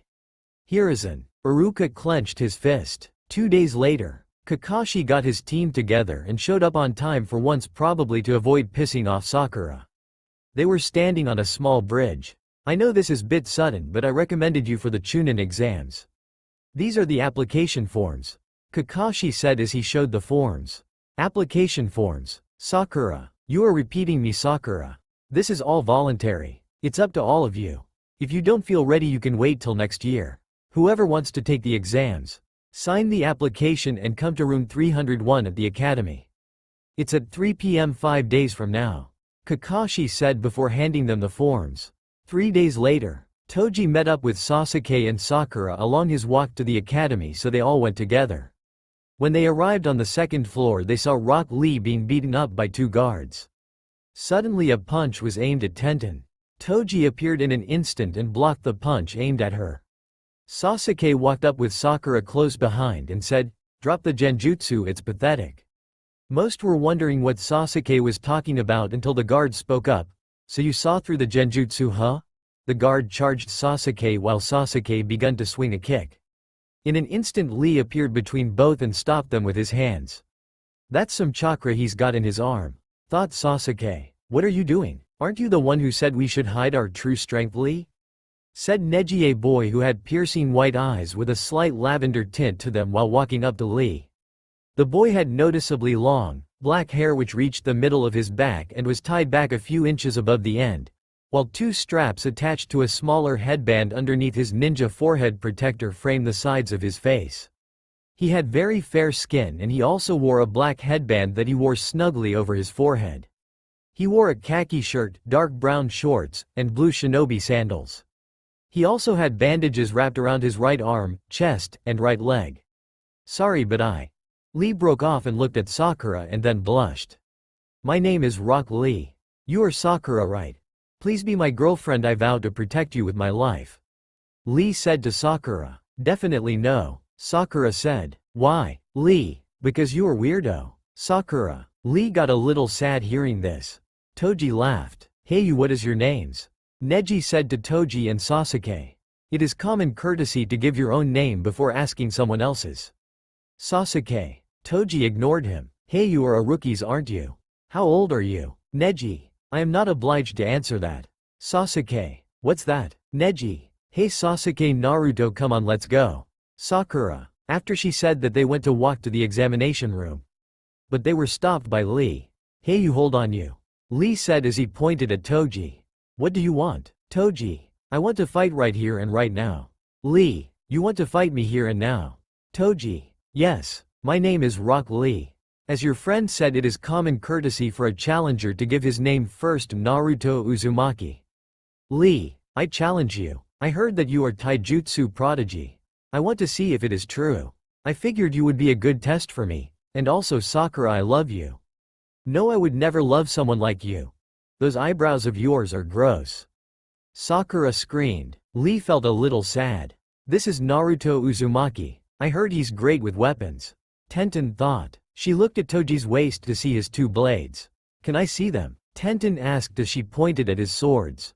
Sure, Toji said as gave her Haite Suru and Soratika. They are beautiful, Tenten said as she looked at them. Tenten got scared as she saw the Shinigami appear. What is this monster? Tenten thought. Hold on to those blades and he will take your soul. Toji said jokingly. The Shinigami licked his blade. This intimidated her. She quickly gave him the swords back. When Tenten did, the Shinigami vanished from her sight. Are those blades cursed? Tenten thought. Toji answered Lee and told him it would cost him if he wanted to battle. Lee asked how much. Toji replied 50 million ryo. Lee didn't have the money and decided to challenge Sasuke. Well, it's too bad I can't fight Naruto. You are Sasuke Uchiha, right? Lee said as he looked at Sasuke. Sasuke nodded. I challenge you. Everyone is always talking about the Uchiha clan and how great they are. I want to see if it is true. Lee, you have heard of the Uchiha clan and yet you are challenging me. You must be even more psycho than you look. If that is possible, you want to know more about my clan, then I will teach you the hard way. Sasuke. Bring it on, Lee said. Excellent, a match-up against the #1 rookie. I will draw him out and get him to reveal his technique and I will prove myself to you guys, sensei. Lee thought. Okay, let's fight. Sasuke. You should take this serious. I am currently the strongest genin in the leaf. Lee. Finally interested, Sasuke accepts his challenge and attacks. He's instantly met with Lee's leaf whirlwind and goes flying backwards. Getting back up, Sasuke prepares, resorting to his Sharingan. Kakashi helped him realize that he had awakened it during the massacre. Kakashi helped him mature it into a 2-tomo Sharingan. He tried to figure out Lee's technique. This is futile, and as Lee explains, it's because his techniques are neither ninjutsu or genjutsu, but mere taijutsu. With hand-to-hand combat, the Sharingan isn't helpful. Even if he can see the techniques, one's body cannot move fast enough to react. Lee uses the shadow of the dancing leaf to kick off his next move in order to finish off Sasuke, but a large turtle stops him before he carries this out. The turtle seemingly reprimands Lee for using a forbidden technique, leaving Team 7 to think the turtle is Lee's sensei. Might Guy, his actual sensei, appears on top of the turtle and punches Lee across the face as punishment, proceeding to hug him and cry afterward. Team 7 are dumbstruck, and Sasuke can't believe he was beaten by what he perceives as a freak. Guy asks the team how his eternal rival, Kakashi, is doing. He's ahead in their match record, which stands at 50 wins and 49 losses. Guy also says that he is much faster and stronger than Kakashi. He demonstrates his speed as he appeared in front of them in an instant. When Guy leaves, Lee confesses that he is not the strongest genin. Neji Hyuga, his teammate, is. Sasuke wondered why he lost to Lee. Toji told Sasuke why he lost, saying that Lee obviously trains harder than him. In the end, the team focused their attention on the Chunin exams. After the fight, the Team 7 and Team Guy headed to room 301, where the first phase of the Chunin exam would be held. When they got there they were greeted by Kiba. "So once again the rookies are together again, Akamaru," said Kiba. Ino hugged Sasuke from behind, causing Sakura to begin yelling at her, and this kept up for a while. Hinata watched Toji with a blush. "So troublesome," said the familiar voice of Shikamaru with Choji close behind munching on chips. "Well Shikamaru, I didn't expect to see you here. Isn't this too much work for you?" Toji asked his acquaintance. Shikamaru and Choji were among the few who treated Toji who didn't treat Toji badly. Thus he became acquainted with them. "Yeah, but Asuma made us, so here we are. What about you? You were just as lazy as me at the academy." "Well, except when it came to practical stuff," replied Shikamaru, sounding very bored. "I only came to kill time." "Toji, you guys might want to keep it down, you're attracting a lot of attention," said a boy with black eyes with gray hair kept in a ponytail wearing circular glasses. He also wore a dark purple shirt with a white undershirt and a white sash around his waist worn at an angle, dark purple pants, blue sandals, and a shuriken holster on his right leg. "Who are you?" asked Sasuke. "Me? I'm Kabuto Yakushi. You must be the rookie genin," he stated. "Yeah, we are," replied Sasuke. "Well, maybe I can help you out then," said Kabuto, who then proceeded to talk about who came to the exams and what generally happened, as well as his 7-in-a-row streak of failure and finally his ninja info cards. He still insults the Sound Village. "Show me what you have on Gaara of the Desert, Rock Lee and Naruto Uzumaki," said Sasuke. "Okay, first up Gaara of the Desert.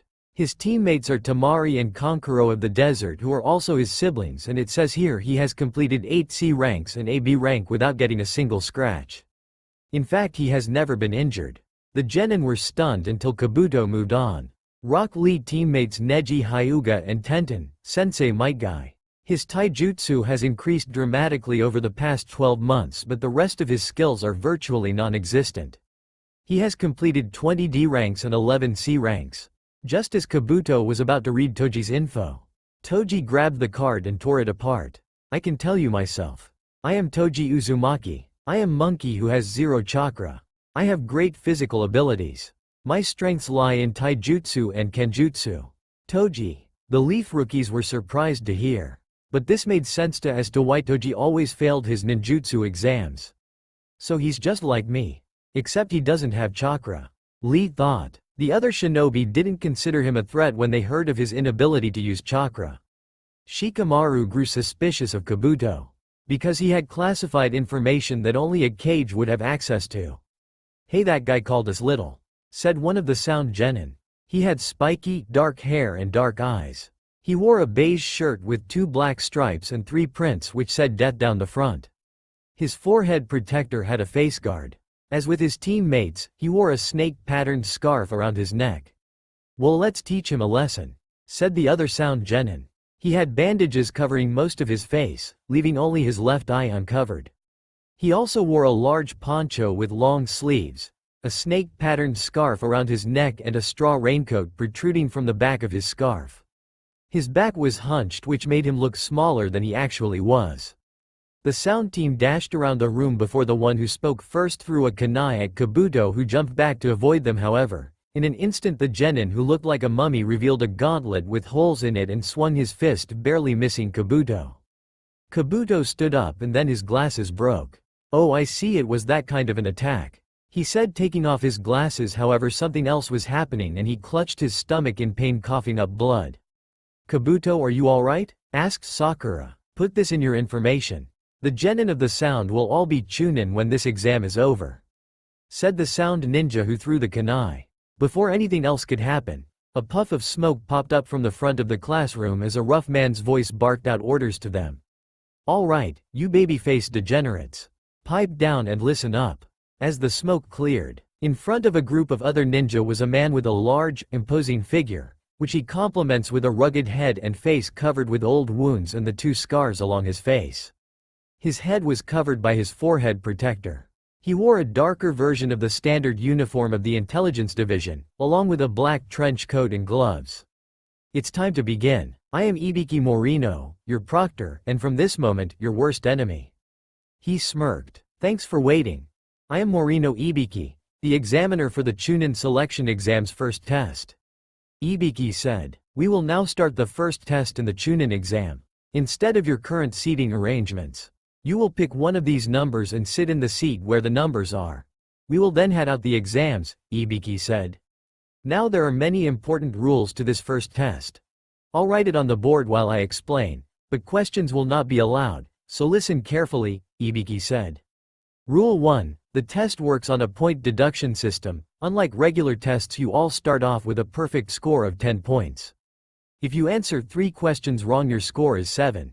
Rule 2. Every time a person is caught cheating, they will lose 2 points. Get caught cheating 5 times and you fail. That is what the sentinels you see to your sides are for. They will monitor you. Anyone caught cheating doesn't deserve to be here. Finally, you will be scored together with your team, and if one person on your team gets a 0, you all fail.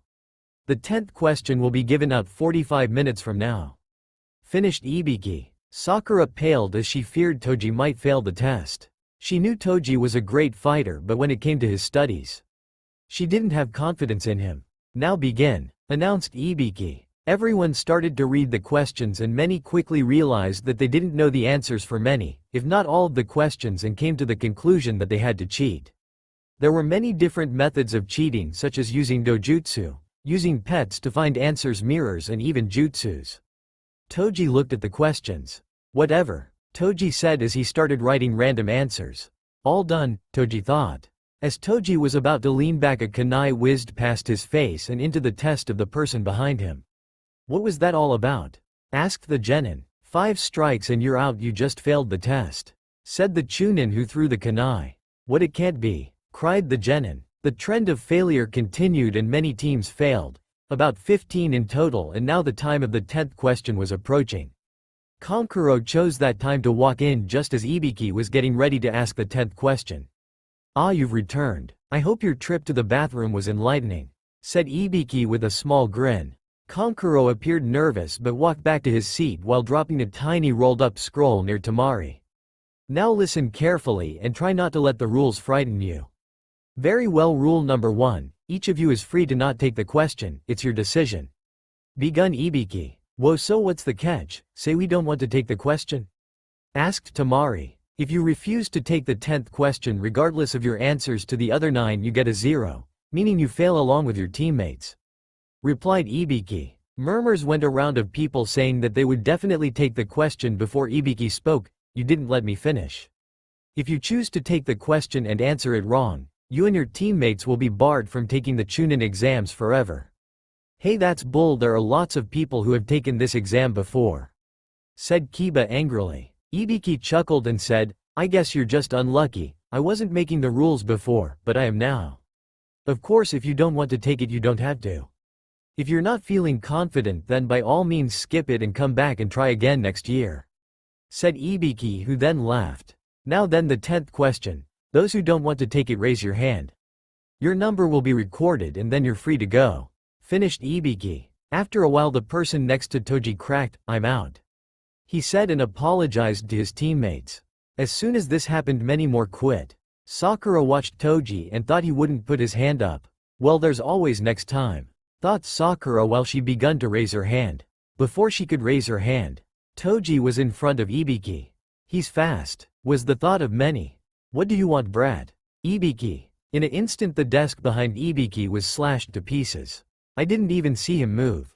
Lee, I recommend you don't waste my time, Toji said with Haite Suru in his hand. Naruto Uzumaki. This brat is dangerous, Ibiki thought, threatening an instructor. You know that's enough to get your team disqualified. Ibiki. What the hell is he doing? Sasuke and Sakura thought. Sorry if I gave you the wrong impression. I was not threatening you. Toji. Is that so? Ibiki. You want you to hurry the fuck up and give the question. Or I am gonna start dropping bodies. Not yours of course. Toji said, eyes smiling. Naruto, shut up. Sakura. Pinky, shut up. Toji said, glaring at her. This decision is one that could change your life. If for any reason you would rather quit, now is your last chance. Said Ibiki. Just give the question already. I dare the rest of you wimps to give up. That's if you want to be added to my body count. Toji said, releasing his killing intent. Killing people because the instructor is wasting his time. Or if they give up. He's bipolar. Shikamaru thought. After that the Chunin candidates all decided to stay. Toji went back to his seat. Interesting, his words scared the shit out of them, thought Ibiki while looking around. The Chunin nodded to him and he nodded back. Well then, I admire your determination. If nothing else, for those of you remaining there is only one thing left to do, and that's for me to tell you. You all passed the first exam. Said Ibiki. What, do you mean we pass? Where is the 10th question? Asked Sakura. There wasn't one, or at least not a written one. Your decision to stay here was the answer to the 10th question. Said Ibiki, smiling widely. So does that mean those other 9 questions you gave us were just a waste of time? Is that what you're saying? Asked Tamari. No, not at all, quite the opposite. They had a very important underlying purpose. The first 9 questions were to test your ability to surreptitiously gather strategic intelligence under the most adverse circumstances. Informed Ibiki. Oh well, that clears up everything. Said Tamari, confused. Let me explain. My objective was to test how well you function as a part of a team, which is why you were scored as a team, so you would know that everything you would do, or failed to do, would affect your teammates. I wanted to see how you would cope with the pressure. The first 9 questions on the test were difficult, or as you may have realized, too difficult for any genin to be able to solve.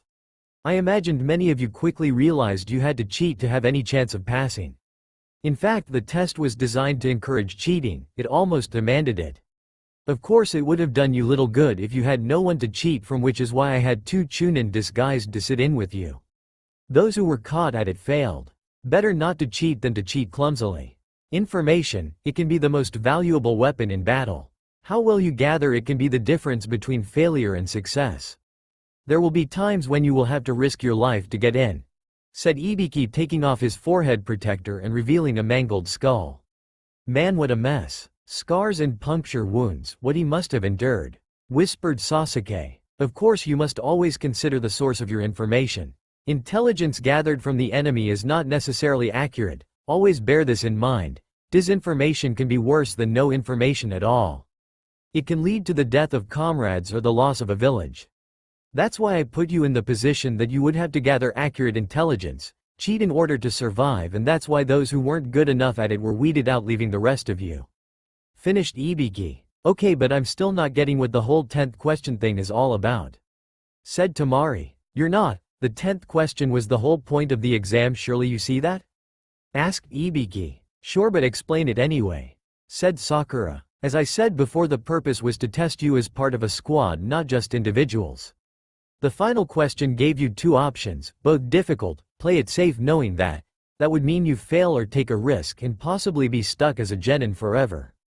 It was a no-win situation, the type Chunin had to deal with every day. Let me give you a hypothetical. You need to retrieve a sacred document. You have no idea how many ninja there are guarding it, furthermore you have reason to believe they expect you. Can you pass up the mission to live another day? No, of course not. Many missions Chunin take appear almost suicidal if you think about them, but you do not think about them. You think only of accomplishing the mission through courage and discipline. These are the qualities required of a Chunin squad leader. Those who choose the safer of 2 paths, those whose determination would falter in the face of adversity, those who would put their comrades' lives in jeopardy worrying about their own lives, those who would save their necks at the price of sacred honor, will never be able to call themselves Chunin, at least while I'm around. As for the rest of you, you have successfully answered the 10 questions I put to you. You have earned the right to continue on with the next step. You have passed through the first gate, and I hereby declare this part of the Chunin selection exams completed. There is nothing left but to wish you all good luck. Said Ibiki. Just then something flew through the window. 2 kunai attached to a cloth were thrown into the roof and a person emerged. The person had light brown, pupil-less eyes. Her violet hair was done up in a short, somewhat spiky ponytail. She was wearing a tan overcoat, complete with a fitted mesh bodysuit that stretched from her neck down to her thighs.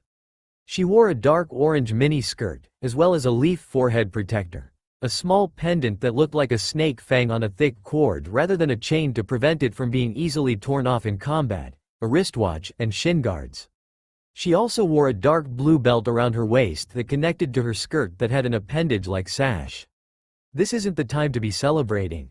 I'm your next proctor, Anko Mitarashi," said the woman. Toji smiled at her. "I like her style." Toji thought. "You're early, again," said Ibiki. Anko blushed in embarrassment. She then looked around before speaking. "How many are there?" "Ibiki, you let all these guys pass?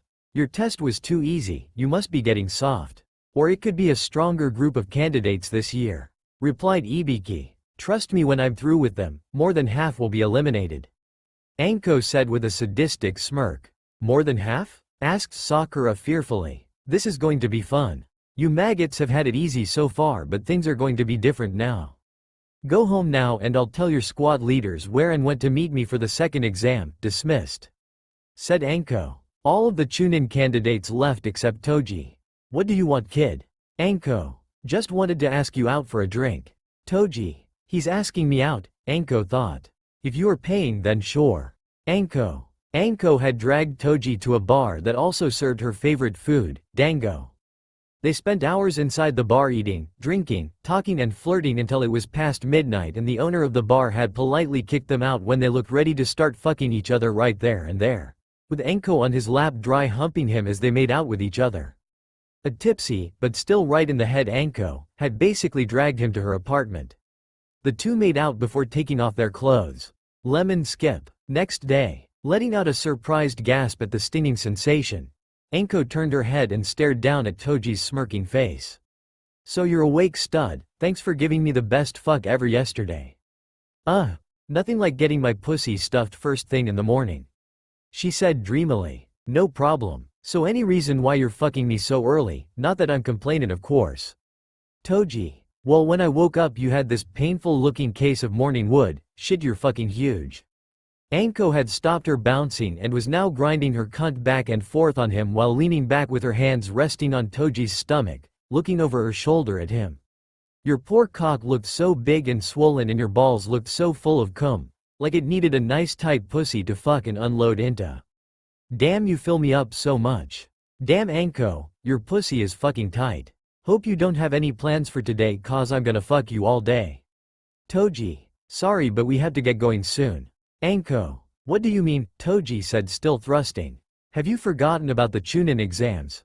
Anko. "Well, that's too bad," Toji said before thrusting faster.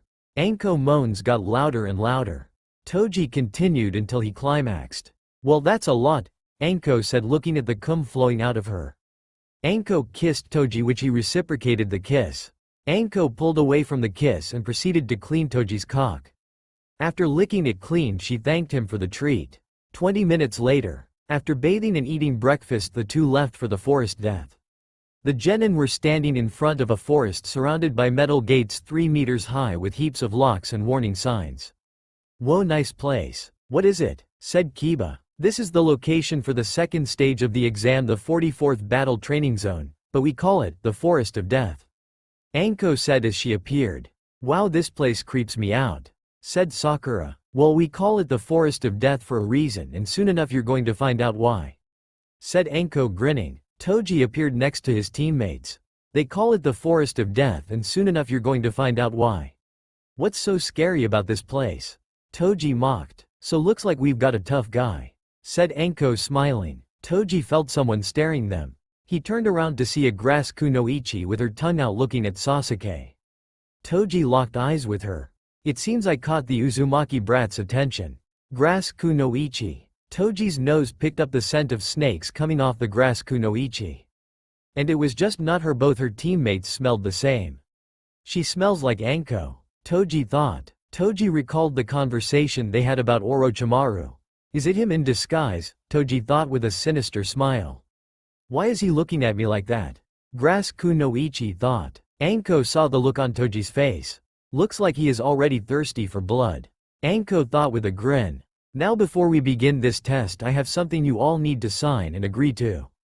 It is a standard consent form which shows that if you die the Leaf and I are in no way accountable, otherwise if you die I would be held responsible," said Anko, who then started laughing. "This test is a survival test. You need to get through the battle zone. You will each enter through one of the 44 entrances and need to make your way to the center, to a locked tower. To pass, all you need to do is get a set of these 2 scrolls, one heaven and the other earth, and arrive at the tower with all of your teammates," finished Anko. "Both scrolls?" asked Sasuke. "Yes, so half will be going after the heaven scroll while the other half will be going after the earth scroll. Anything goes, but there is only one rule: you must never open either scroll," said Anko seriously. The genin signed the forms. After signing them, Anko assigned the teams to a gate. All the genin arrived at a gate and waited until the signal was given at 3 p.m. Time passed until there were 10 seconds to go. "Alright maggots, the second test begins in 3, 2, 1, now," announced Anko. The gates opened and all the teams rushed in. Only 5 minutes and the sounds of a team screaming were heard outside of the forest. "Go knock them dead, Toji," Anko thought. "With Team 7, what are we going to do?" Sakura. Toji walked away from the two. "Where are you going?" Sasuke. "Going to murder someone. I will collect some scrolls after that," Toji said before disappearing. "I wonder who he's going after." "Never mind," Sasuke thought. "I am alone with Sasuke-kun," Sakura thought with a blush. "With Grass Kunoichi. I guess it's time I go after Sasuke-kun." Grass Kunoichi. All of a sudden the Grass Kunoichi felt a dangerous amount of killing intent aimed at her. What an intense bloodlust, Grass Kunoichi thought with smirk. "Come out, whoever you are. Be careful what you wish for," Toji said from behind. "When did he?" Toji kicked the grass nin into a tree.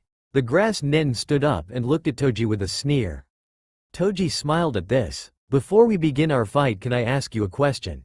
"Toji, I might as well answer your question. Consider it parting gift." Grass nin. "Are you perhaps Orochimaru?" Toji. "How did he know?" Orochimaru thought with a shocked expression. His expression confirmed Toji's suspicion. "How did you find out?" Orochimaru. "You reek of snakes just like your former student." Toji. "So he has great sense of smell," Orochimaru thought. "Now that I have received my gift, let's fight, Toji." Orochimaru went through hand signs. Wind-style great breakthrough. Orochimaru. Orochimaru's jutsu caused a hurricane which uprooted the trees. The uprooted trees flew towards Toji. As they closed in on him, Toji slashed them. Before the wind stopped blowing, Orochimaru went through hand signs. When the stopped blowing, Orochimaru finished with his hand signs. He summoned the gates of Rashomon to encase Toji. "I wonder if Anko will be mad if I kill him." Toji. All of a sudden a bunch of large snakes came falling from the sky. Toji smirked at this. As the snakes fell down, they tried to bite Toji with their poisonous fangs. They failed as they were cut down by Toji. Toji continued until he eliminated them all. As this was going on, Orochimaru created a clone and left. After Toji was done, he slashed the gate. As Toji made his out, Orochimaru aimed to attack at him. Hidden shadow snake hands, Orochimaru. As Toji wanted to slash the snakes, they spat out a poisonous fog. Poison, Toji thought before getting hit by the fog. The clone smirked seeing this. After getting hit by the fog, Toji cut the snakes to pieces. Before the clone could use any more tricks, Toji appeared in front of it. "He's fast," the clone thought. The clone was unable to react as Toji quickly decapitated it. After cutting off its head, it turned into mud. A clone. "He's going after Sasuke," Toji thought before sinking to his knees. His body felt numb. "The poison, it's affecting me," Toji thought. With Anko, some Chunin informed her of 3 dead bodies of grass genin. The corpses were missing their faces. Anko recognized this as the work of Orochimaru. She immediately made her way to the forest of death. What the hell is he after? Anko thought as she jumped through trees. Few minutes later, Toji got used to the poison and was able to move. Toji had built up a tolerance for poison by digesting a variety of poisons as a child. As Toji stood up, he had a murderous look on his face. He went off in search of Orochimaru. Team 10 were busy fighting a hidden rain team. They were surprised when Toji suddenly appeared. "Well, if isn't the monkey. What are you even doing in the Chunin exam, you chakra less trash?" Oboro. In an instant Toji beheaded him. Toji smiled crazily at the headless corpse. Oboro's teammates who were beside Toji were panicking. They were relieved when Toji flashed away. Few seconds later, after Toji disappeared, Oboro's teammates were split in half. Impossible, how's he that fast? Shikamaru thought. Ino threw up at the sight of the corpses. Choji was a little disturbed by the sight but shrugged it off and started eating some food. Team 8 were watching the sand team from behind the bushes. Akamaru, Kiba, Hinata were horrified as they witnessed Gaara crush Shigure with his sand. That guy's bad news, Kiba whispered. It would be wise to avoid him. Shino whispered. Shigure's teammates were panicking. They begged for their lives and offered their scroll. Gaara didn't care. He told them he was going to kill them. As ruthless as ever. Kankuro thought. Before Gaara could kill them, Toji appeared. As he appeared, the two rain ninja heads fell down on the ground. Naruto-kun, please run. Hinata. Run away, man. Kiba. Judging by the look on his face, that's most likely not gonna happen. Shino. Gaara sent his sand at Toji. Before the sand could encase Toji, he vanished from their sight. Where did he go? Tamari thought. Toji appeared in front Gaara and punched him in gut, making Gaara spit out vomit and blood. Gaara's body fell down limp. The two sand genin were shocked that Toji breached their brother's defense. Team 8 were shocked by this also. As Gaara was on the verge of passing out, he pointed his hand at Toji. Toji. Uzumaki. Gaara said before trying to command his sand. He got stabbed in the stomach by Haite Suru. Gaara screamed out in pain. He tried to manipulate his sand but found that his chakra control was being disrupted. I like that look in your eyes, Toji said as he saw Gaara's death glare. Toji pulled his sword out of Gaara. I am in hurry, so you get to live a little while longer, kid, Toji said with a condescending expression. This frightened the sand genin. It was as if the man before them was looking at mere bugs. Toji disappeared again. Thank goodness. Hinata. Interesting. So those blades make up for his lack of chakra. Shino thought. Anko was running through the forest in search of Orochimaru. Anko, what are you doing here? Toji said from behind. Anko was a little startled by the sudden appearance of Toji. Toji, have you seen that bastard Orochimaru? Anko. Yeah, we fought a while back. I am actually looking for him too. Toji. Then let's get going. Anko. In an instant Toji was gone. Hey, don't leave me behind, Anko said before chasing after him. Sasuke put up a decent fight against the legendary Sannin fight against. Sasuke smiled as his dragon flame bomb hit the Sannin. Orochimaru walked off the attack and proceeded to paralyze Sasuke and Sakura. Such mastery of the Sharingan at such a young age. You are a true Uchiha, Orochimaru said before extending his neck towards Sasuke. He bit Sasuke on the neck, giving him the curse mark. Before Orochimaru could retract his neck, he got beheaded by Toji with Soradika. Toji catched Sasuke as he fell unconscious. Sasuke, Sakura said worried. So the mark doesn't disappear after Orochimaru's death. Toji thought as saw the mark was still on Sasuke's shoulder. Toji picked up Sasuke on his shoulder. He told Sakura they should move onwards to the tower. She nodded. After they left, Team Kabuto came across Orochimaru. Who could have done this? Kabuto thought, shocked. They left soon afterwards. Anko arrived shortly after. It looks like I missed all the fun. Anko. Hope you burn in hell, sensei. I am gonna have to reward Toji for this, Anko thought. On the way to the tower they came across a hidden waterfall team. The waterfall team got decimated by Toji. After defeating them he pocketed their scroll. It was the scroll they needed to pass. They advanced towards the tower again. As Toji was carrying Sasuke, Toji felt Sasuke's temperature rising. Toji decided to pick Sakura up and ran at faster speeds. They made it to the tower. Toji decided to open both scrolls. After opening them, Iruka appeared. He greets them. What happened to Sasuke? Iruka. Orochimaru bit Sasuke on the neck. Sakura. Leaving him with a hickey, Toji said as he pointed at the mark. Iruka was surprised to hear that Team 7 fought against Orochimaru of the Sannin and lived to tell the tale of it.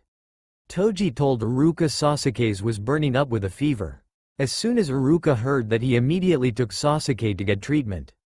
Toji and Sakura made their way into the tower.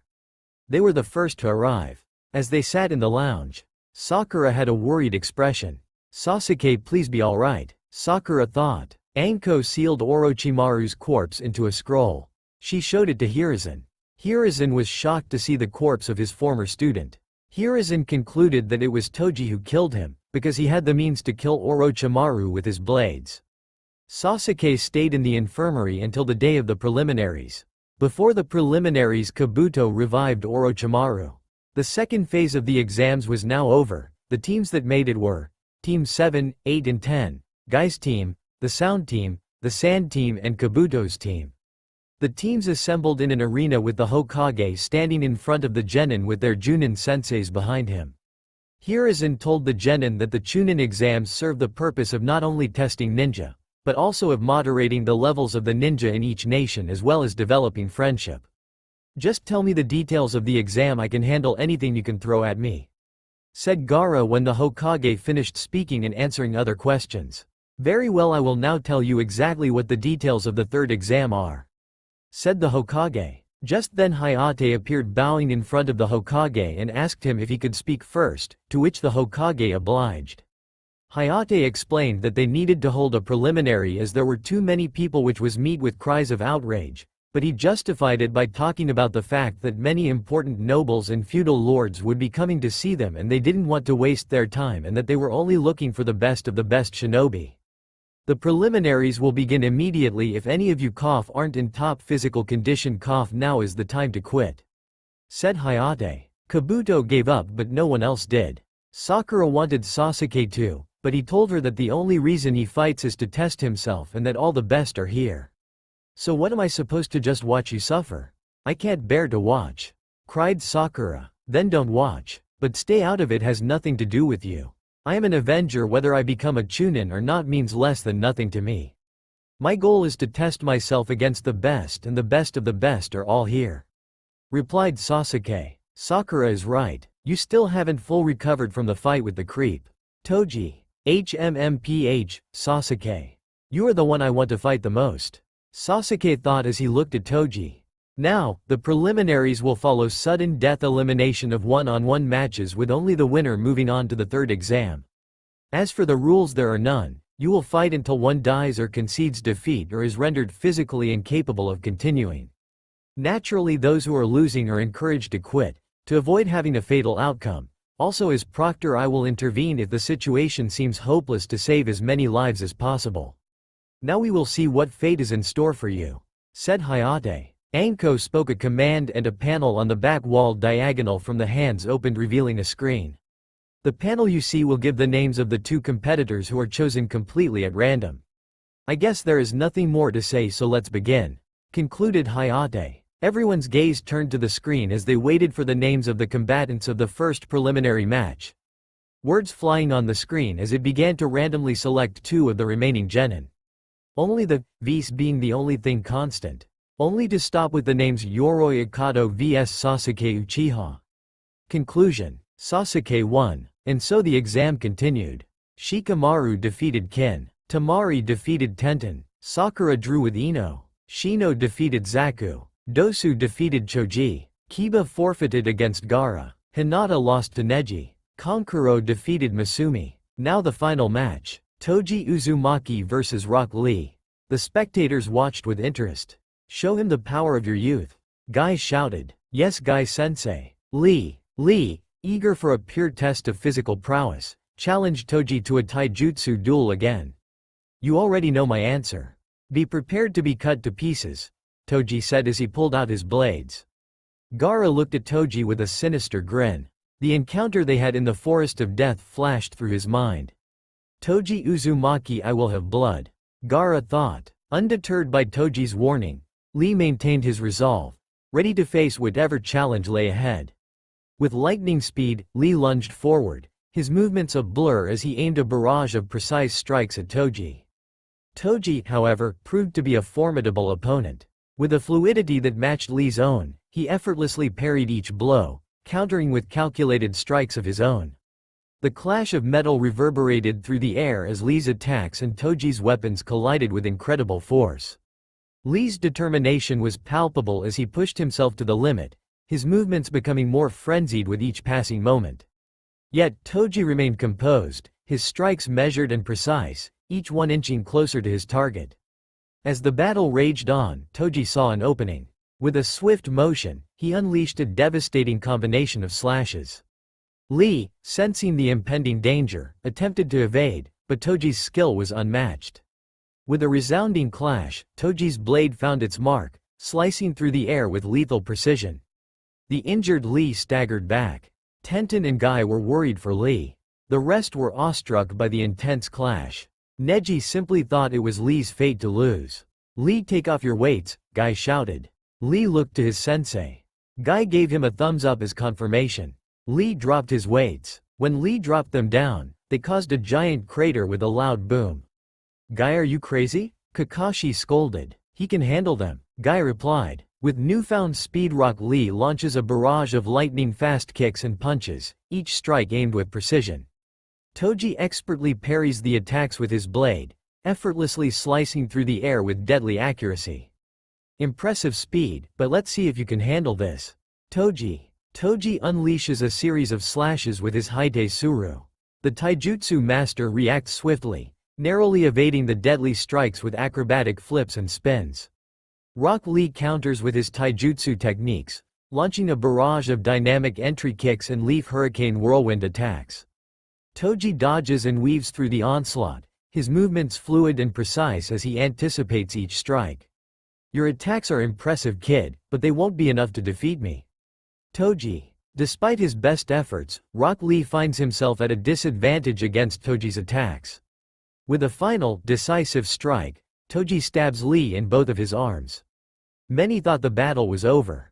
In a dramatic turn of events, Rock Lee, determined to surpass his limits, Lee taps into the power of the 8 inner gates.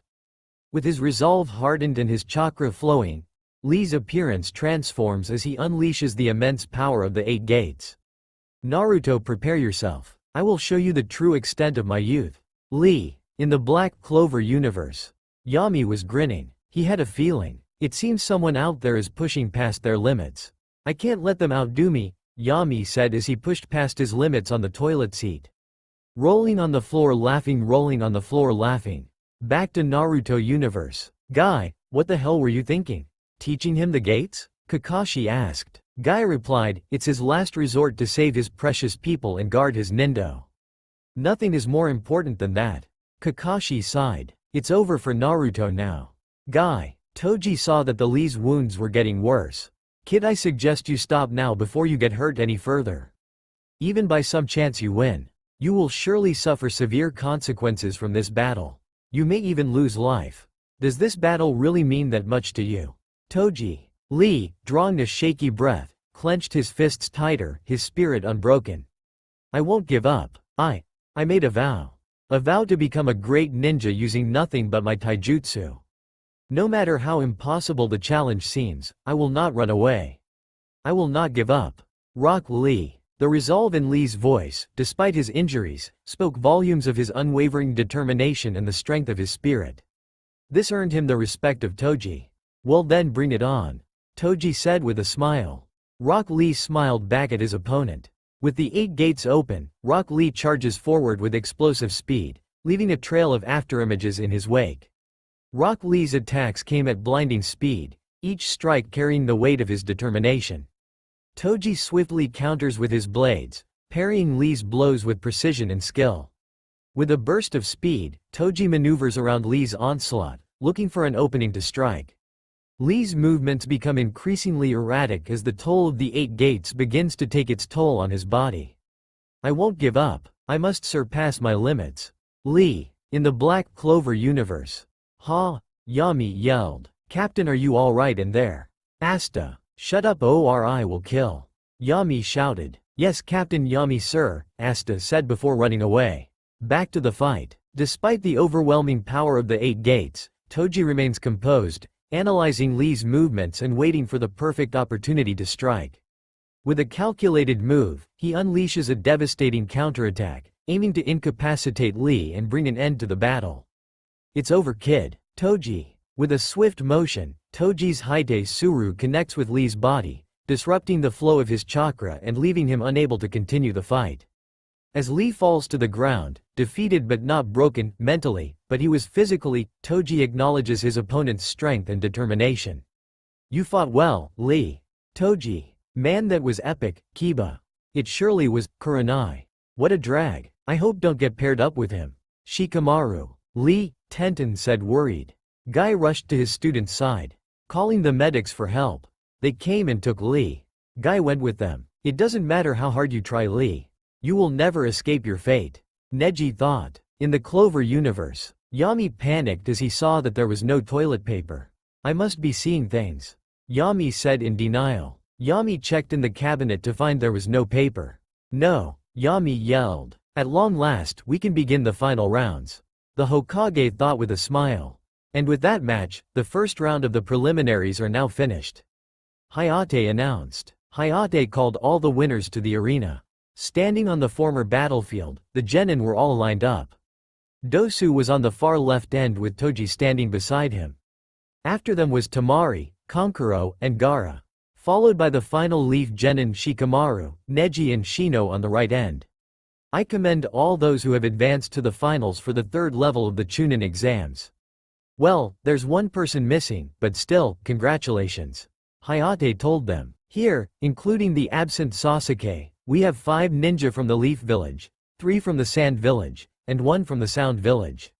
The Hokage thought. Pulling his hat down slightly, the Hokage spoke up. And now I will begin the explanation of the final rounds. In the final rounds, each of you will put your battle skills on display. You'll demonstrate the power and control that you've achieved in your respective disciplines. Accordingly, the final battles will commence 1 month from now. The Hokage informed them. Wait, we're not going to do it right here and now? Toji, are you insane? Shikamaru yelled at him. How do you expect us to fight? Some of us are pretty beaten up here. We need time to rest. Everyone isn't like you. There is always a month-long wait before the final third exam. Hayate added. That is correct. The Hokage nodded in agreement. This is to provide a suitable period of preparation. What do you mean by that? Neji asked. Simply this: in addition to announcing the conclusion of the preliminary matches to each country's leaders, we must also have some time to prepare and distribute the summons for the final selection. Not to mention that you examinees are going to need time to prepare for something that is this important. The Hokage explained. This old man sure likes to beat around the bush. Kankuro thought. Look, I don't really get what you're trying to say. What's the point of this? I mean that to know your adversaries and prepare yourselves, you need time. Even though up to this point, all the battles have been real battles, as I'm sure you can all attest, they were conducted on the premise that you were fighting an unknown enemy. But that's no longer the case now that you've battled each other. The Hokage explained. So in order to make the finals fair and just, we're giving you this month. Each of you must embrace the opportunity to practice hard and learn some new tricks. Because by now, everyone here knows your techniques. So using your old, tired tricks is a sure way to lose in the finals. And remember to get some rest as well. The Hokage instructed. Now, with all that behind us, I'd like to begin winding things up. But before we can bring this to an end, first, there is one more important matter to take care of for the final rounds. In a calm, orderly fashion, all of you are going to take one slip of paper from the box that Anko is holding. Everyone just stay where you are. I'll come to you. Just take one, Anko told them. Starting with Dosu, the mummy had to pull back his sleeves to reach in and grab a paper. When Toji took his, he unfolded it to see the number 3 written on it. Going down the line, when everyone had taken a paper, Ibiki spoke up. Good, now everyone has one. Going from left to right, tell me the number that's written on your slip of paper. I've got 8, Dosu said. Number 3, Toji. 7, called Temari. 5, followed Kankuro. 4, Gaara. 9, Shikamaru spoke. 2, Neji called out. 6, Shino finished. And that means Sasuke will be number 1. Ibiki noted as he wrote it down on his noteboard. Right, very good. Now I'm going to tell you about how the final selection tournament is going to work. The Hokage told them. Most of the genin were surprised. Is that what the numbers are for? Drawing lots? Shikamaru asked, getting irritated. Ibiki, you may reveal which ninja have been paired up. The Hokage ordered. Yes, sir. Ibiki answered as flipped over the board showing everyone the matchups. The first match was Sasuke vs Neji, the second Toji vs Gaara, the third was Kankuro vs Shino, fourth was Temari vs Dosu. Shikamaru would fight the winner of round 4. Shino said nothing when he saw who he was facing. I'll be waiting forever. Dosu thought, irritated. Is that all the final rounds are? A tournament? Tamari thought. Just great. This is such a drag. Shikamaru thought. Man, I'm glad I'm not in the same hat to draw as Gaara. Kankuro thought, happy. Toji Uzumaki, I will kill you? Gaara thought, excited. We will see which dojutsu is superior, Neji thought. With the finals a month away, Toji took this opportunity to unwind, heading to the village's hot springs for some relaxation. Saw a 50-something-year-old man looking in on the women's baths. Upon arriving at the hot springs, Toji's attention was quickly diverted from relaxation to a distasteful scene unfolding at the edge of the women's baths. There, a conspicuous figure, a man in his 50s with spiky white hair, red lines running from his eyes, and an array of distinctive ninja attire marked with the kanji for oil, was peering sneakily into the women's bath. Recognizing the man from descriptions he had heard from Anko, Toji knew this was Jiraiya, one of the legendary Sannin, notorious not just for his prowess as a ninja but also for his less savory hobby as a voyeur, peeping Tom. Quick to act, Toji shouted, "Pervert!"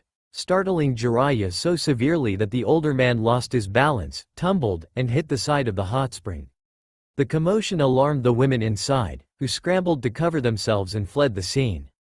This left Jiraiya lamenting the loss of his research, a term he perhaps used too loosely. Angered, Jiraiya confronted Toji, exclaiming that his voyeuristic activities were research, and that Toji had ruined it. Unimpressed and seeing an opportunity, Toji coldly suggested he could send Jiraiya to join Orochimaru in the afterlife. If you want, I would be more than willing to send to the afterlife to visit Orochimaru, Toji. Toji quickly drew Sorotika. As Jiraiya saw Toji draw his blade, he got ready to fight. In a blink of an eye, Toji was behind Jiraiya with the tip of the blade poised at the Sannin's neck. Caught completely off guard and recognizing the direness of his situation evidenced by a brief, horrifying glimpse of the Shinigami in front of him, Jiraiya pleaded for a peaceful resolution, suggesting they not resort to violence. Hey wait, let's settle this peaceful. There's no need to resort to violence. Give me all your money. Toji demanded Jiraiya hand over his wallet. Knowing resistance could be fatal, Jiraiya complied, his frustration palpable as he punched the ground after being robbed. As Toji walked away with Jiraiya's wallet, the women, now fully clothed, had gathered. Catching sight of Toji and Jiraiya, the woman took a moment to eye Toji. He responded in kind, before he pointed out Jiraiya as the peeping culprit. His words were enough to incite the women to chase after the disgraced ninja, calling him out for his perversion. Let's get him, shouted the women from the bath now fully clothed. You bastard, Jiraiya muttered, before he had to make a hasty retreat, pursued by the group of rightfully angry women. Toji left the scene with Jiraiya's wallet in hand. Later, after enduring the embarrassment of being beaten by the women and losing his wallet to the mysterious black-haired kid, Jiraiya made his way to the Hokage's office, where Hiruzen Sarutobi, the third Hokage, awaited him. His face bruised and his ego wounded, Jiraiya recounted the humiliating encounter to Hiruzen. Hiruzen listened intently as Jiraiya described the robbery, smirking at his students' misfortune. When Jiraiya finished, Hiruzen laughed. That bastard is your godson, Hiruzen said amused. Jiraiya's shock was palpable as he struggled to comprehend the revelation. That was Naruto? But he doesn't look anything like either of his parents, Jiraiya exclaimed, the pieces slowly falling into place. Hiruzen nodded. Indeed, Naruto's appearance may be deceiving, but he is indeed Minato and Kushina's son, Hiruzen explained. Hiruzen revealed the truth about Toji's inability to use chakra. Furthermore, Hiruzen disclosed the true nature of the blades wielded by Toji, Sorotika and Haite Suru. As the discussion between Hiruzen and Jiraiya continued, Hiruzen shared another piece of information about Toji's personal life that he had revealed to his teammates. He has a son whom he had abandoned. Jiraiya, listening intently, didn't pass judgment on Toji for his past actions regarding his son. Having been a somewhat distant figure in Toji's life himself, Jiraiya understood the complexities and hardships that could lead someone to make such difficult decisions. He recognized that his own sporadic presence and focus on his duties as a shinobi often kept him away from playing a more active role in the lives of those he cared about. They continued talking about Toji. He has a gambling addiction. Hiruzen said with amusement. Jiraiya's eyes widened in surprise, his expression a mix of disbelief and amusement. Gambling addiction? He exclaimed, a smirk playing at the corners of his lips. Just like Tsunade. The next day, Toji was walking to the Hokage tower. He got a message from one of the Anbu that the Hiruzen requested to see him. I wonder what the old man wants, Toji thought as he entered the tower. As he arrived at the doors of the Hokage's office he entered. I'm here, old man, Toji said bluntly. What can I do you for? He said. Hiruzen tells Naruto he should find his son. I know a thing about being an absent father. Please don't make the same mistakes I made with my sons. Hiruzen. Toji recalls the time he was forcefully summoned back to his old world. He remembers the ass whooping he gave Megumi. How he got the hell out of that world without giving Megumi his name. And most importantly, not paying child support. Fuck them kids, Toji said nonchalantly. Kids? You mean you have more than one? Hiruzen. I just remembered I had a stepdaughter. Toji rubbed his head. At the moment he said fuck them kids, he had remembered Sumiki, his stepdaughter. Hiruzen looks at Minato's portrait and sighs. Your son is certainly a piece of work. Hiruzen thought. As Toji saw that Hiruzen was looking at his father's portrait, he had a menacing smile. Damn, I really got a terrible memory. As Hiruzen saw his smile, he panicked. By chance, what happened to my parents' money? Toji. The atmosphere got intense, as Toji's bloodlust filled the air. Your parents? I am afraid I don't know them. Hiruzen lies. Really? Is that so? Because I remember that you were there that day. You were there when that fox tore through them with its claws. Toji said as his bloodlust intensified. Hiruzen was shocked that Toji had remembered the events that took place on the night of his birth. The Anbu were getting ready to attack Toji. Hiruzen stood up and walked to Minato's portrait. He removed it. As he removed it, it was revealed that there was a safe. Hiruzen opened the safe. He removed the scroll that was in the scroll. He tossed the scroll to Toji. I am sorry to say that there isn't much in there. Some of it was used to rebuild the village. The others I used to purchase your apartment and to give your allowance. Hiruzen. Toji had murder in his eye. He wanted to kill Hiruzen, but restrained himself. Toji walked away. As he exited the Hokage tower, he left destruction in his wake. Hiruzen let out a sigh of relief. Under the cover of night, Kabuto and Baki huddled in the shadows of Kikyo Castle, discussing the intricacies of their impending invasion. The air was thick with tension, and the only sounds were their hushed voices and the occasional rustle of the wind. Suddenly, a new presence made itself known, disrupting their clandestine meeting. Baki's eyes narrowed as he wondered how long this interloper had been listening. Naruto-kun, Kabuto greeted with his trademark smile, eyes glinting with intrigue. What brings you here? Oh, I just followed the stench of a snake, Toji replied coolly, his voice dripping with disdain. Kabuto chuckled, the sound both amused and menacing. Lord Orochimaru is quite furious with you, he said, referring to the encounter where Toji had killed Orochimaru during the second phase of the exams. So that bastard is still alive. The guy is a cockroach, Toji thought. Naruto, what do you say? Kabuto continued, his tone taking on a conspiratorial edge. Why don't we team up? Toji's eyes narrowed in suspicion. Why would you want to team up with me? I am your master's enemy, after all. Kabuto's smile widened, his eyes gleaming with cunning. Whether you are Lord Orochimaru's enemy is of no consequence. You and I both know that you have no loyalty toward this village. Why would you? They despise your existence. Plus, I know what you value most, money. Toji couldn't help but smirk at Kabuto's astuteness. How much are you willing to offer for my services? 10 million ryo. 5 up front, 5 after you assist us, Kabuto replied without hesitation. With a quick motion, Toji drew Haite's suru from its sheath, the blade glinting menacingly in the moonlight. Baki and Kabuto tensed, ready for a possible confrontation. You've got yourselves a deal, Toji said, a dangerous glint in his eyes. But first, it seems someone wants to fight. He glanced towards a figure in the distance, Gaara, his face twisted in fury. Gaara's was livid, stemming from the humiliating defeat he had suffered at Toji's hands during the second phase of the exams. Gaara, seething with rage, stepped forward, his eyes locked onto Toji. Toji's eyes gleamed with excitement. He relished the thrill of battle.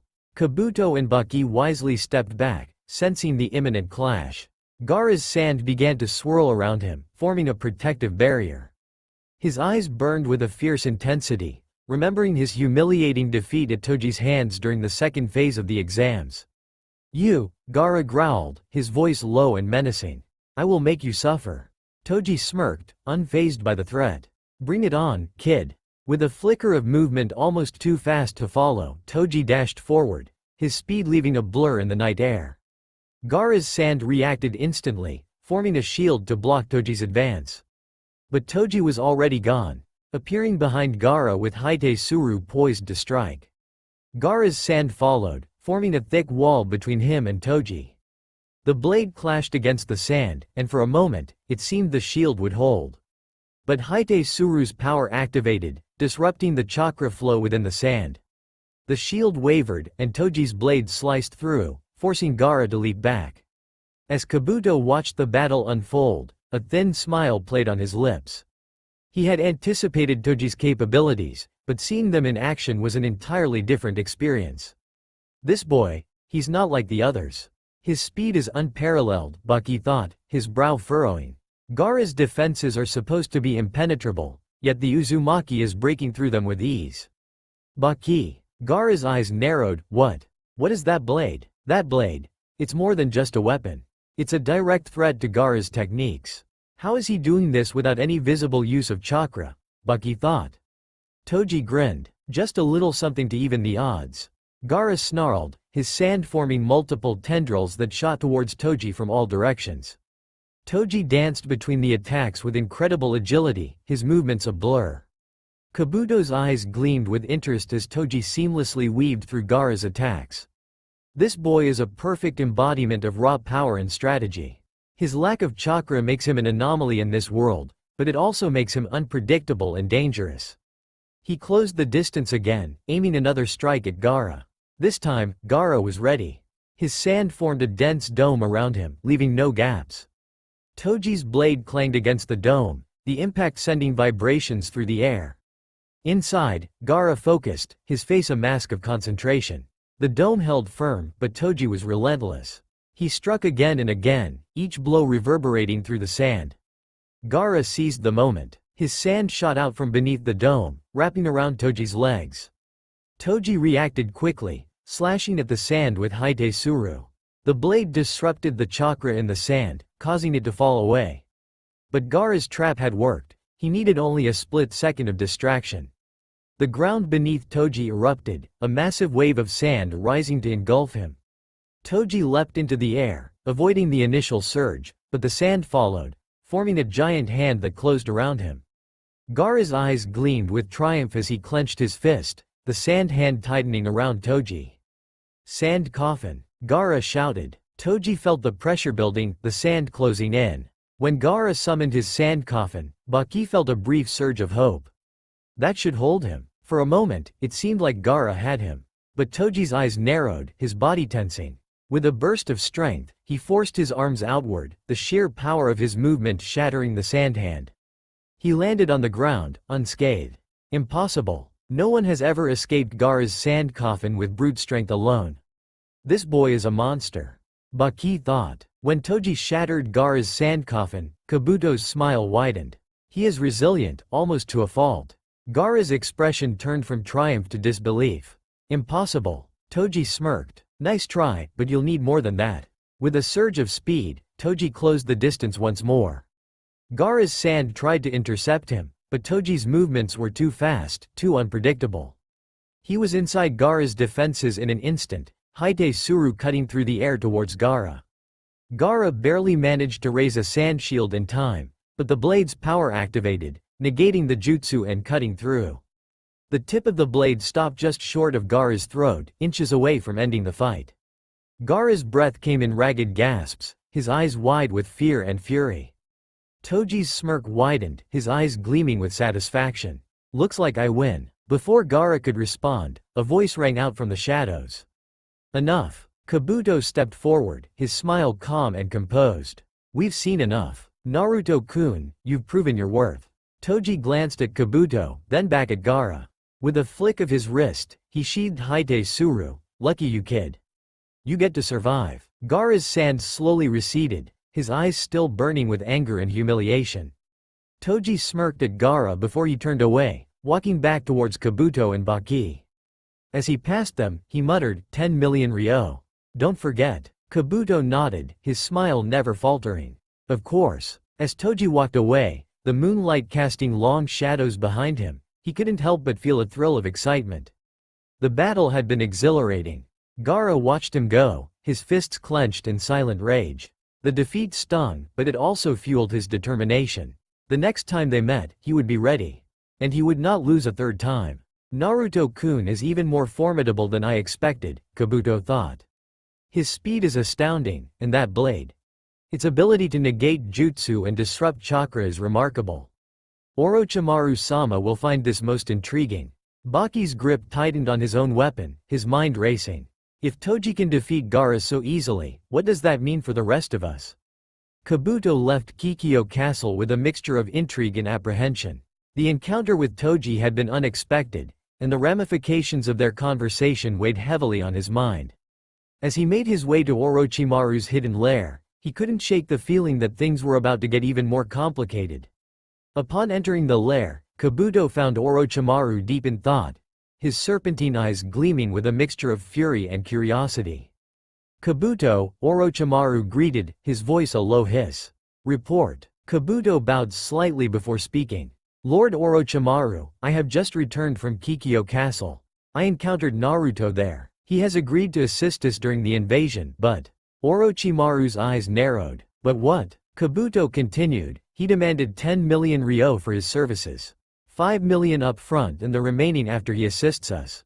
Orochimaru chuckled darkly. Typical of him. Money has always been his primary motivation. What else did you learn? Kabuto's expression became more serious. Naruto made a point of showing off his blade, the one that negates jutsu and disrupts chakra flow. Orochimaru's smile widened. A formidable weapon indeed. But there's another blade, isn't there? Kabuto nodded. Yes, though I don't its ability. Orochimaru's eyes glinted with malevolent glee. Allow me to enlighten you. After that wretched Naruto decapitated me, a portion of my soul ended up in the Shinigami's stomach. Kabuto's eyes widened in surprise. The Shinigami's stomach? Orochimaru's smile turned into a grimace. Yes. It's a realm where souls are forced to fight each other continuously. I encountered Minato there. Even in death, he remains a formidable opponent. Kabuto listened intently, the implications of Orochimaru's words sinking in. So, what does this have to do with Naruto's other blade? Orochimaru's voice dropped to a conspiratorial whisper. The blade has the ability to absorb the soul of anyone it kills. Those souls are then fed to the Shinigami. Kabuto shivered slightly at the thought. A weapon that not only kills but condemns its victims to an eternity of torment. Truly terrifying. Orochimaru nodded. Indeed, and that's why I decided to set aside my grudge against Toji for now. His abilities and those blades of his can be useful to us. But once the invasion is complete, he will pay for what he did to me. Next day, Toji ran into Sakura while walking through the village. He ignored her as he walked past, but she called out to him, her voice tinged with desperation. Naruto. Sakura called. Can we talk? Toji didn't stop or turn around. When you become more useful, I will talk to you, he said coldly, without looking back. Sakura stood there, stunned and hurt by his words.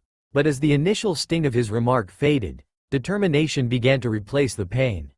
She clenched her fists, steeling herself. She knew she needed to get stronger, not just for herself, but so she could stand by her teammates, Toji and Sasuke. Determined to find a way to improve, Sakura set off to seek help. With Kakashi out of the village training Sasuke, she needed to find someone else who could help her grow stronger. She considered her options and decided to approach Kurenai Yuhi, known for her skills in genjutsu and her strong sense of duty. Sakura made her way to Kurenai's training ground, where she found the Jonin practicing her techniques. Gathering her courage, Sakura approached Kurenai. Kurenai-sensei, Sakura began, bowing respectfully. I need your help. I want to become stronger, and I need someone to train me. Kurenai looked at Sakura with a mix of surprise and curiosity. Sakura, have you considered asking Kakashi-sensei to train you? Sakura shook her head. Kakashi-sensei is out of the village training Sasuke. I have no one else to turn to. Kurenai studied Sakura's determined expression. She could see the fire in the young girl's eyes, the desire to improve and protect her friends. After a moment of contemplation, Kurenai nodded. "All right, Sakura, I'll train you," Kurenai said. "But be prepared. My training won't be easy. You'll need to give it your all." Sakura's heart leapt with hope. "Thank you, Kurenai-sensei. I promise, I won't let you down." With Gaara. After Gaara's second defeat at Toji's hand, Shukaku decided to train Gaara.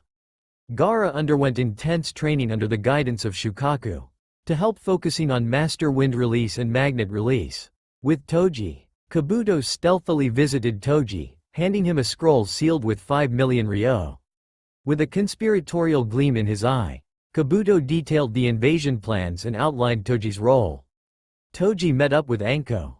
The moonlight cast a soft glow on her concerned face as she listened to him reveal the impending invasion. "I have to inform the Hokage," Anko thought, her duty to the village warring with her feelings for Toji. Before she could voice her concerns, Toji cut in. "Kabuto hired me to help in the invasion." Anko's eyes widened in shock. "Are you really going to go through with it?" Toji's expression darkened. "I won't help Kabuto," he said, his voice a low growl. "But I will kill Hiruzen." Anko's breath hitched. "Are you serious?" she asked, though the answer was clear in the sinister look in his eyes. Toji's voice dripped with venom as he recounted his reasons. "Hiruzen let me starve while he used my parents' money to rebuild the village," he spat. "Whether I kill him or Orochimaru does, it doesn't change the fact that the old man is going to die." A heavy silence fell between them. Anko's loyalty to the leaf clashed with the fondness she had developed for Toji. She sighed deeply, the weight of her decision pressing down on her. "I won't report you," she finally said, her voice tinged with resignation. "But I am going to warn the Hokage of the invasion." Toji nodded, a grim satisfaction in his eyes. "When you report it to him, don't reveal the Sand Village's involvement in the plan," he instructed. Anko looked at him, torn between her duty and her heart. "Fine," she agreed reluctantly. As they parted ways, Anko's heart was heavy with the knowledge of what was to come. She would do her duty and warn Hiruzen, but she couldn't betray Toji completely. The coming days promised chaos and bloodshed, and Anko could only hope that somehow they would all survive the storm. The night was still and heavy with an unsettling calm as Anko made her way through the dimly lit corridors of the Hokage's office. Her footsteps echoed off the walls, her face set in a grim expression. She had spent the last few hours in deep contemplation, weighing her loyalty to the village against her feelings for Toji. But in the end, her duty to Konoha prevailed. Reaching the large wooden doors, she took a deep breath and knocked firmly. A voice from within beckoned her to enter. "Come in," Hiruzen's voice called out, calm yet authoritative. Anko pushed open the door and stepped into the Hokage's office. Hiruzen sat behind his desk, surrounded by piles of scrolls and documents, the burdens of leadership etched deeply into his features.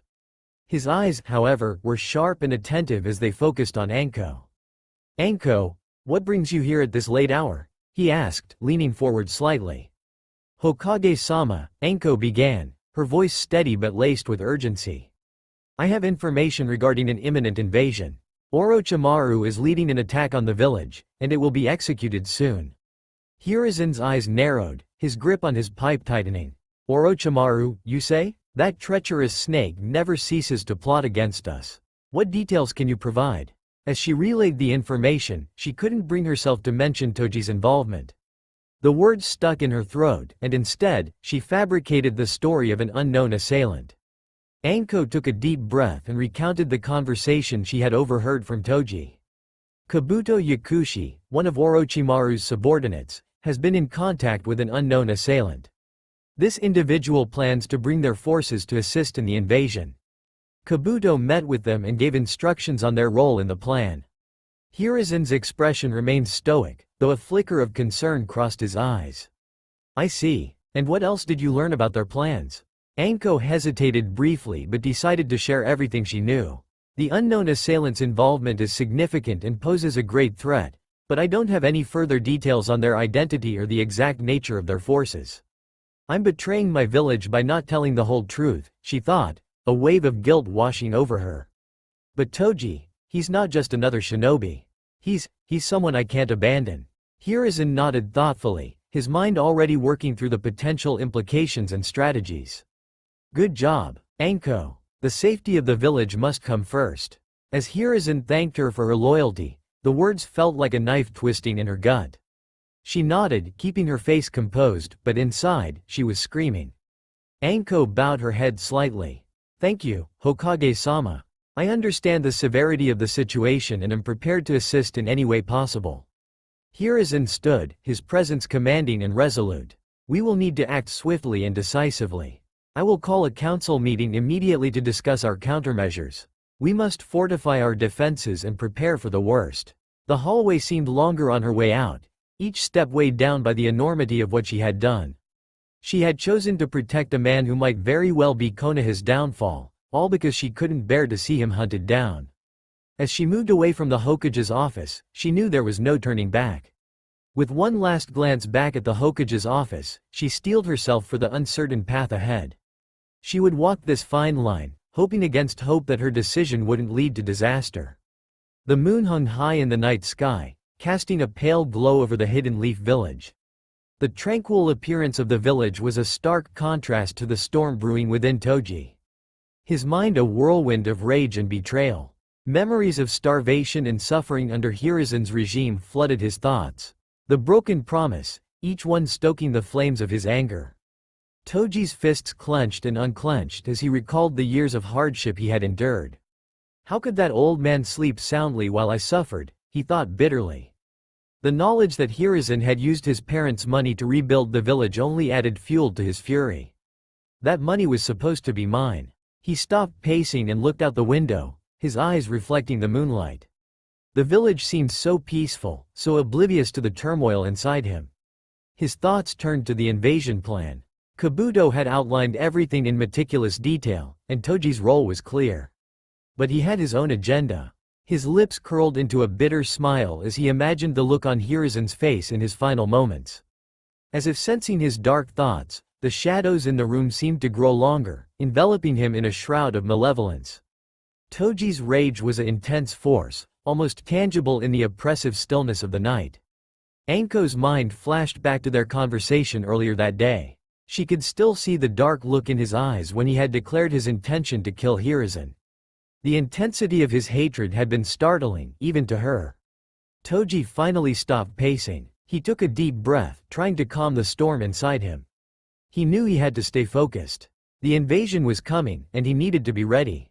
But tonight, his thoughts were consumed by one thing: Hiruzen's impending death. Soon, he promised himself. Soon, the old man will pay for everything he's done. As he lay down on his bed, his mind continued to churn with dark thoughts. The rage inside him was like a living thing, coiled and ready to strike. And somewhere, deep in his heart, a small, flickering hope burned. A hope that once Hiruzen was gone, he could finally find some measure of peace. In the quiet of the night, two hearts beat with conflicting rhythms. One driven by a thirst for vengeance, the other by a desperate hope for redemption.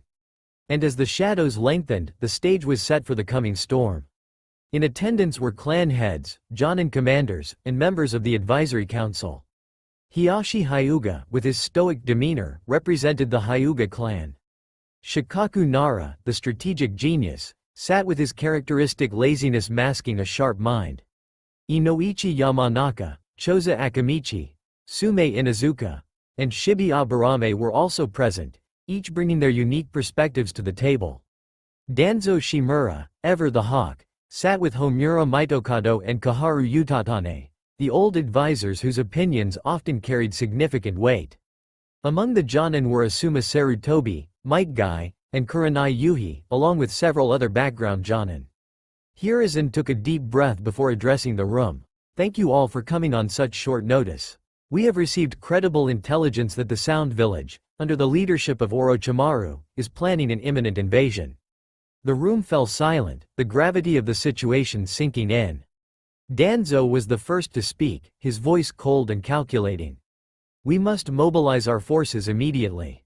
Orochimaru is a formidable foe, and we cannot afford to underestimate him. Shikaku leaned forward, his fingers steepled.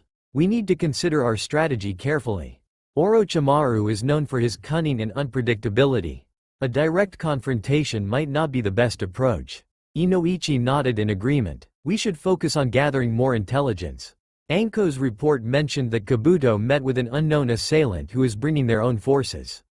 We need to identify who these additional enemies are. Sume growled, her feral instincts on high alert. I say we hunt them down before they can strike. We can't let them take us by surprise. Asuma spoke up. We need to secure the village's defenses. Reinforce the barriers and set up surveillance. If Orochimaru is coming, he'll likely have a multi-pronged attack. Hiruzen nodded. Asuma take charge of the village defenses. Guy, and Kurenai, etc., you will assist him. Shikaku, I want you to devise a comprehensive battle plan. We need to be prepared for any scenario. Danzo interjected, his voice laced with an edge. Like Inazuku Dono said, we should also consider preemptive strikes. We cannot sit idly by and wait for the enemy to come to us.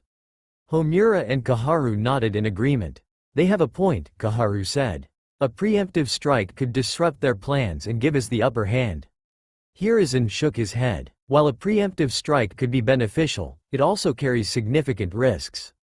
We must ensure the safety of our villagers above all else. Hiashi, who had been silent until now, added, we should also coordinate with our allies.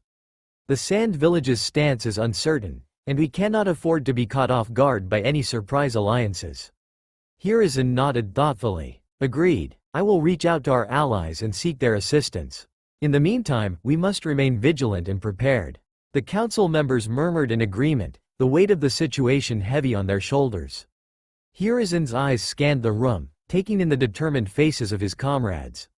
We have faced many challenges before, and we have always emerged stronger. We will do so again. Dismissed. As the council members filed out of the room, Hiruzen remained standing, his mind already racing with plans and contingencies. The safety of the village rested on their shoulders, and failure was not an option. He silently vowed to protect the village at all costs, knowing that the coming days would test their strength and resolve like never before.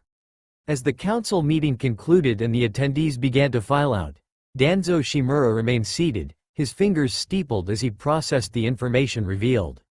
The revelation of Orochimaru's invasion plan so early was unexpected and troublesome. His face remained impassive, but his mind churned with dissatisfaction.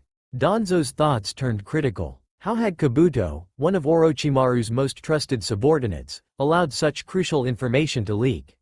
It was a careless mistake. He clenched his jaw in irritation.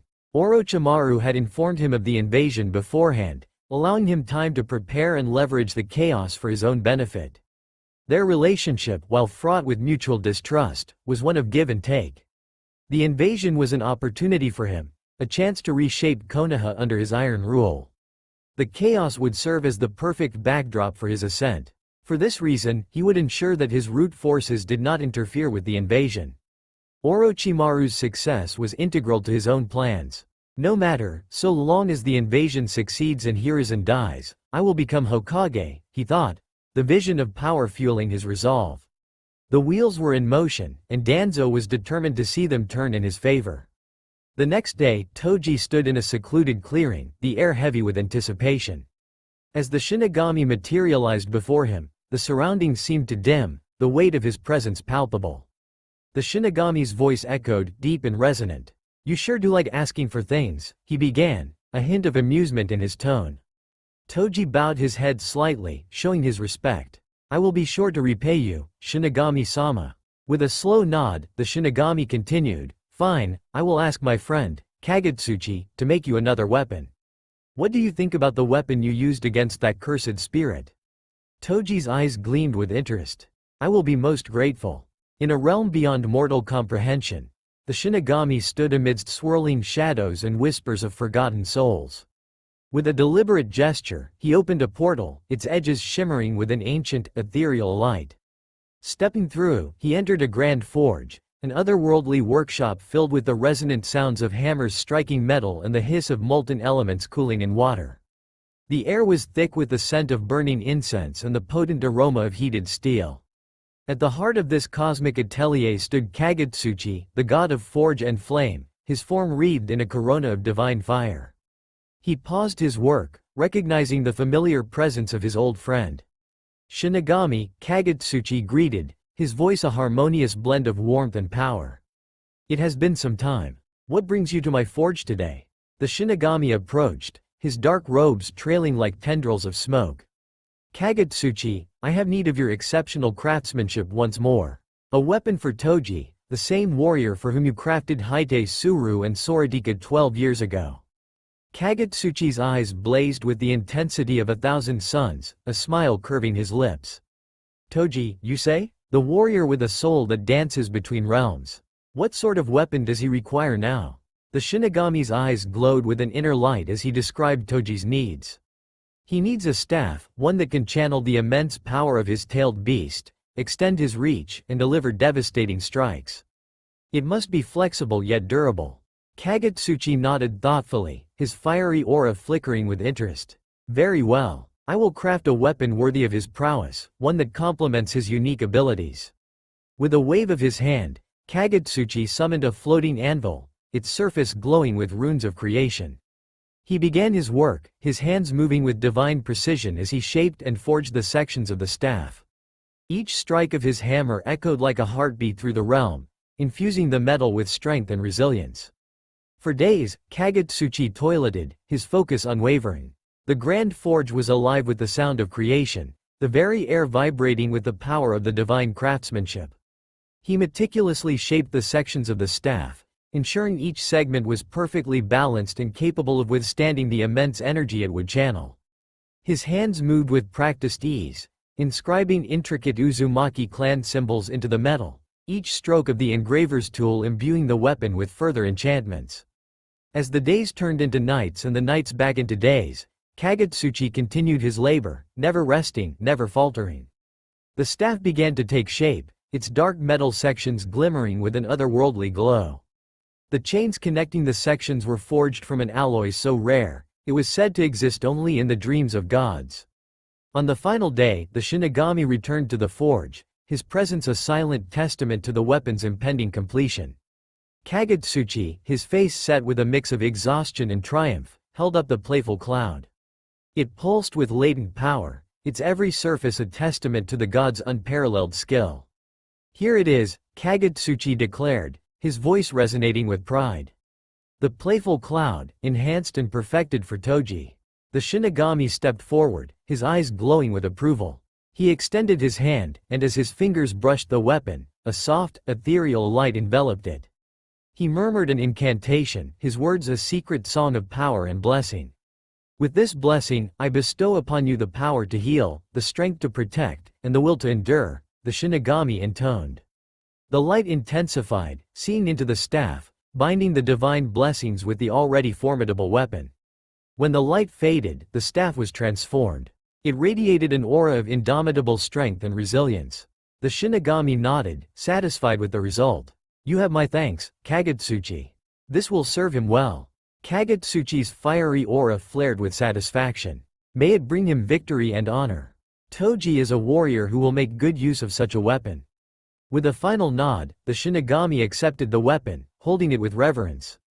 As he prepared to deliver the playful cloud to its destined wielder. With that, he vanished into the shadows, leaving the realm silent and undisturbed, save for the lingering echoes of creation. That's all for now. If you want to see next part, then please like this video and subscribe my channel. Thank you.